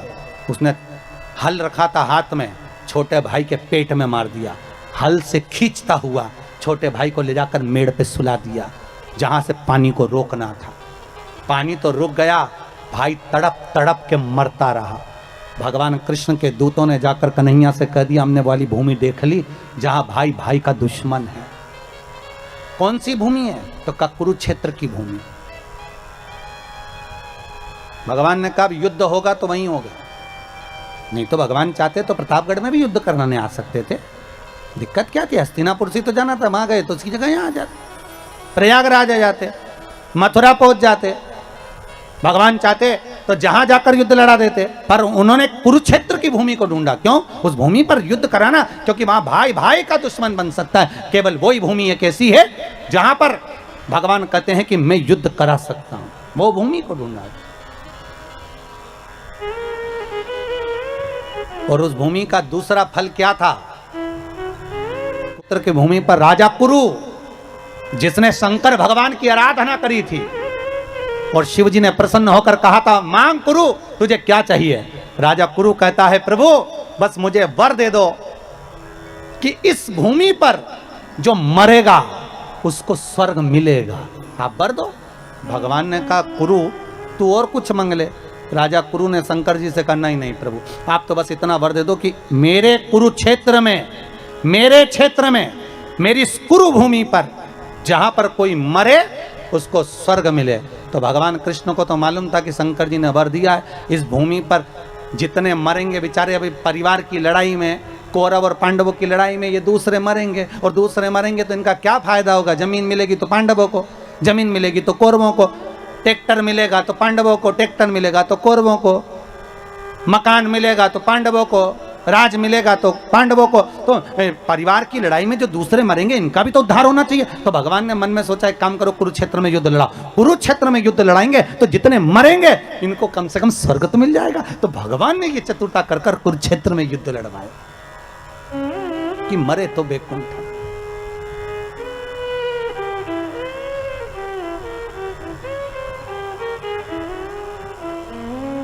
मिले। आपसे भी निवेदन है, केवल अपने लिए अच्छा ना सोचें। हमारा तो निवेदन है, रोज भगवान से निवेदन करें, तो भगवान से यही प्रार्थना करें, भगवान हे पूर्ण परमात्मा, विश्व बने धर्मात्मा, एक यही बस प्रार्थना, एक यही बस प्रार्थना, दुखी ना हो कोई आत्मा, हे पूर्ण परमात्मा, सुखी रहे सब आत्मा, हे पूर्ण परमात्मा। भगवान से प्रार्थना करो। नवरात्रि चल रहे हैं, आद्य शक्ति जगदम्बा की आराधना कर रहे हो तो मां जगतजननी से निवेदन करो कि हे मां, पूरे परिवार का कल्याण कर, और परिवार के साथ पूरे नगर का, पूरे देश का कल्याण कर। ऐसी कृपा करना, ऐसी करुणा।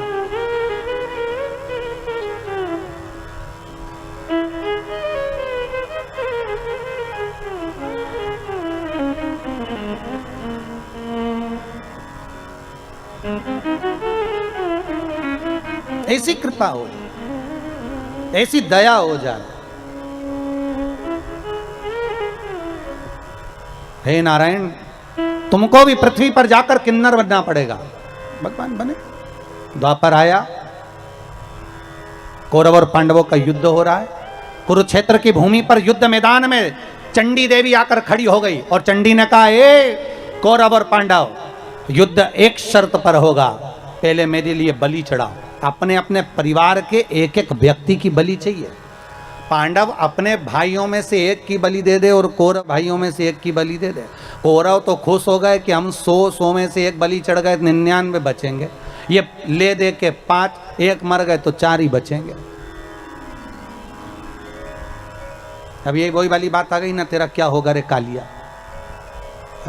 अब ले दे के तो 4 बचे, अब 5 में से एक गया तो 4 ही बचे ना। आए क्या करें?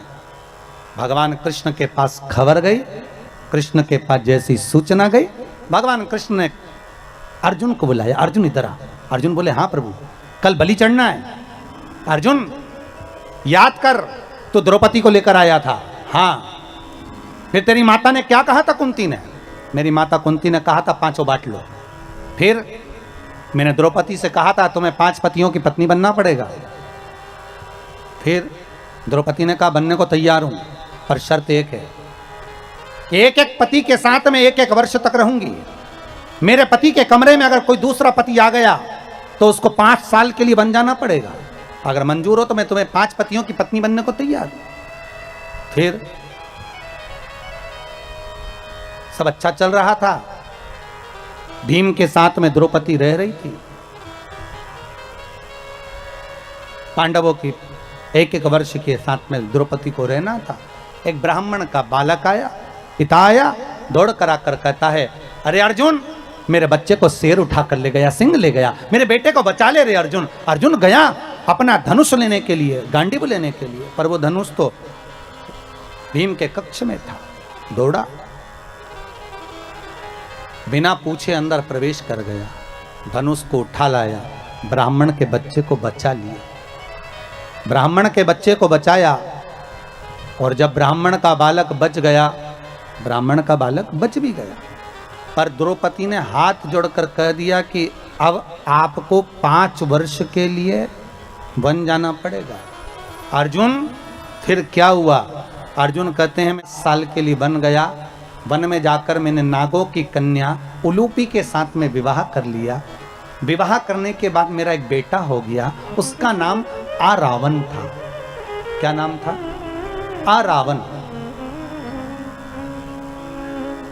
भगवान कहने लगे, अब अर्जुन खड़े हो जा, उसी जगह पर जहां तूने विवाह किया था, जहां तेरा बेटा हुआ था। अब वो बेटा बड़ा हो गया होगा, ये तो तुम्हारी कुल का, परिवार के एक व्यक्ति की बलि देना है, उसको लिया, उस आरावन की बलि देंगे, जा लेकर। अर्जुन गया, आरावन को कहा, बेटा कौरव और पांडवों का युद्ध है, तुम्हें युद्ध में चलना है। आरावन ने कहा, चलो चलिए पिताजी, चिंता मत करना, एक एक कौरवों को मार मार कर गिराऊंगा, आप बिल्कुल टेंशन ना लीजिए, चिंता ना करिए। जैसे ही आरावन आया, भगवान कृष्ण ने बुलाकर कहा, आरावन तुम्हें मालूम है तुम्हें क्यों बुलाया गया है?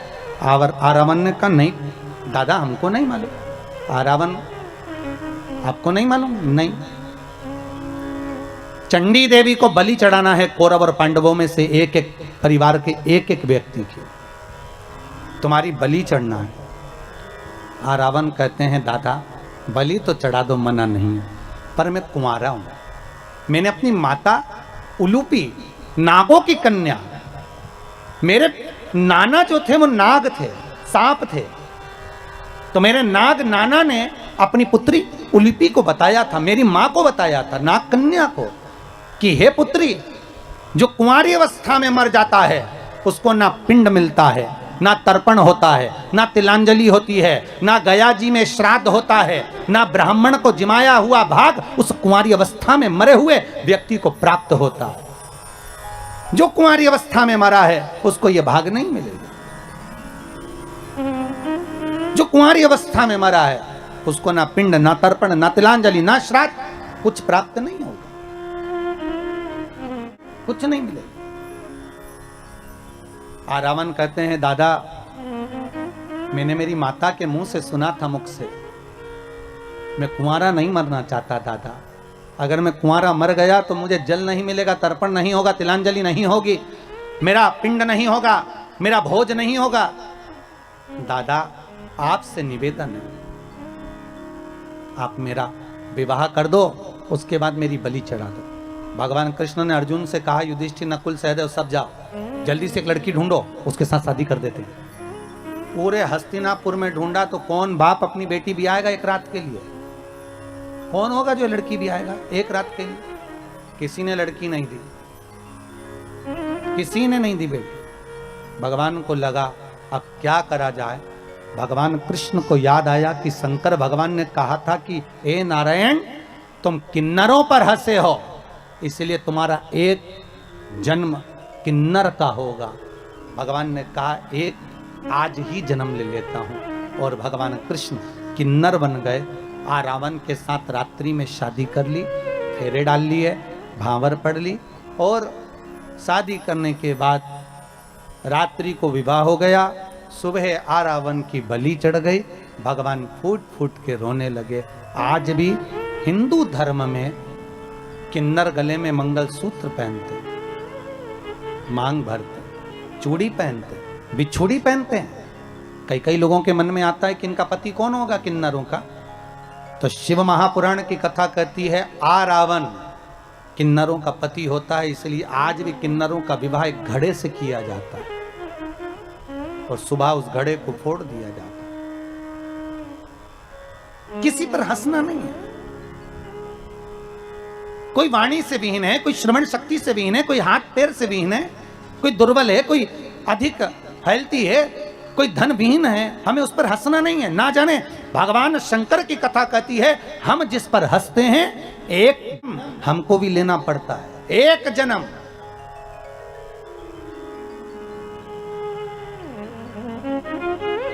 अरे ये कोरोना महामारी में देख लो जी, जब आपके आसपास में पिछले साल की कथा जरा निकाल कर देखिए, पिछले वर्ष को जरा निकाल कर देखो। जब कोरोना में कोई आसपास के मोहल्ले में, कॉलोनी में जरा सा किसी को कोरोना होता था, एम्बुलेंस दौड़ कर आती थी, बहुत सारे लोग इकट्ठे होकर उसको लेकर जाते थे और पूरे मोहल्ले के लोग देखकर हरे राम कुछ हंसते थे, कुछ मुस्कुराते थे, कोई विचार करते थे, देखो वो चले गया। कई लोगों ने कमेंट्स भी करे, ऐसा कर्म किया होगा, ऐसा किया होगा। तो कई लोगों के मन में भाव आया। अब वही कोरोना पलट कर वापिस आ गया और ये दिखाने के लिए आया है कि हंसना मत ही, ये दिखाने के लिए आया है कि किसी पर उंगली मत उठाना, ये दिखाने के लिए आया है कि किसी पर कमेंट्स मत करना, किसी को अपशब्द मत करना, किसी को ताने मत देना।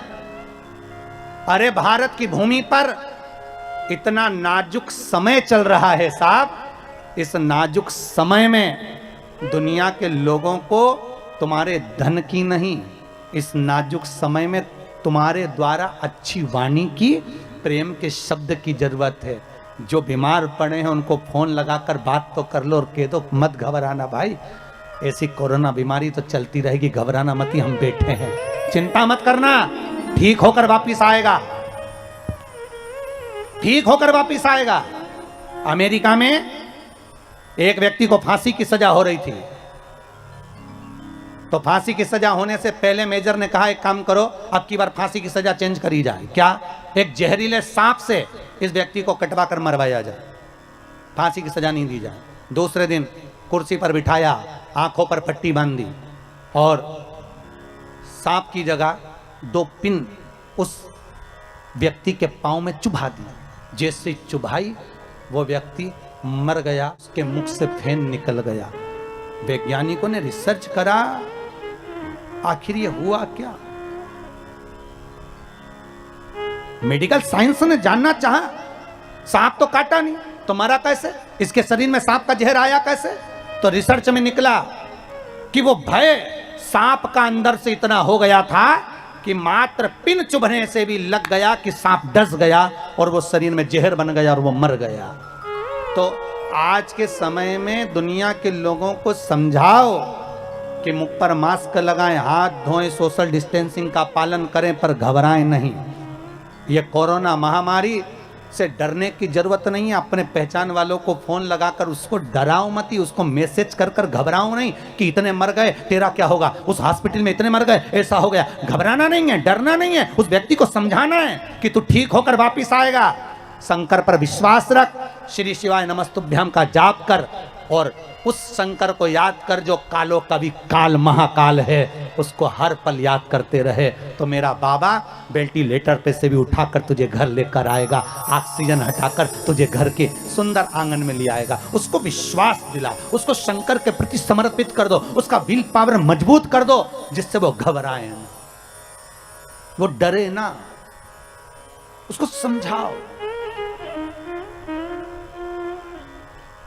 इतना डरा दे रहे हैं, शमशान में जगह नहीं है, मुर्दे कैसे जल रहे हैं, क्या कर रहे हैं, लोगों को इतना डरा दिया कि हर व्यक्ति को सर्दी जुकाम भी हो रहा है तो टेंशन लेके घर में ही डराओ। स्मरण मेरे शंभु, मेरे त्रिकालदर्शी, मेरे कैलाशी, मेरे शिव, मेरा ओघड़ी, मेरा दातार, मेरा दयालु, मेरा शंकर, स्मरण करने वाला मेरा बाबा, मेरा शंकर, स्मरण कर, उसकी कृपा है। महाराज, कर्मों का भोग है, भोगना तो पड़ेगा, भोगना पड़ेगा। बस इतना ध्यान जरूर रखो कि इस शरीर के द्वारा, इस मन के द्वारा, इस वाणी के द्वारा किसी का अपमान ना हो, किसी को अपशब्द ना कहा जाए, किसी के दिल को कोई ठेस ना पहुंचे। बहुत नाजुक समय है, सबके लिए मीठा बोलिए, सबका सम्मान करिए, आदर करिए, सत्कार करिए, किसी के लिए अपमानजनक शब्द ना बोलिए, किसी पर हंसिए नहीं, किसी को ये ना कहिए कि कर्म हो गया, जो जिसके लिखा है भाग्य में जो होगा। आप किसी का भाग्य लिखने वाले नहीं हो।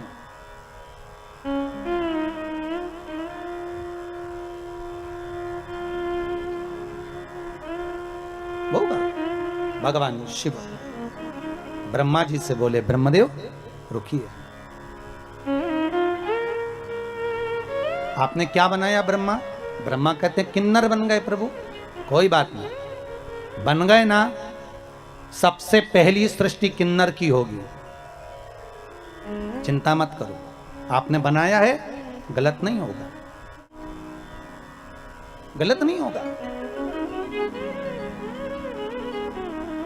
कोई बात नहीं। ब्रह्मदेव, अब आप हमारे प्रतिबिंब का दर्शन करिए, आप हमारे प्रतिबिंब का दर्शन करिए ब्रह्मदेव। भगवान शंकर ने अर्धनारीश्वर स्वरूप का दर्शन दिया है। कौन सा स्वरूप बनाया है? अर्धनारीश्वर स्वरूप। आधा शिव आधा पार्वती, शंकर भगवान ने अपना अर्धनारीश्वर स्वरूप का दर्शन कराया। और जो अर्धनारीश्वर स्वरूप का भगवान दर्शन कराते हैं, आधा शिव आधा पार्वती देखकर ब्रह्मा थकित रह जाते हैं। और ब्रह्मा भगवान शिव का जो स्वरूप देखा है, ब्रह्मदेव की आंखों से जल निरंतर बह रहा है, जल निरंतर बह। पधारी अर्धनारीश्वर, जल निरंतर बह रहा है।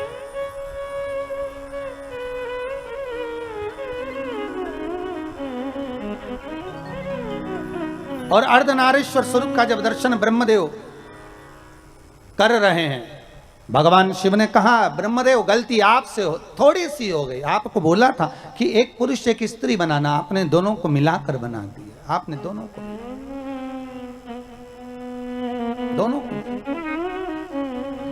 करा दर्शन अर्धनारीश्वर भगवान का। एक बार भाव से दोनों हाथ उठाकर हर हर महादेव हर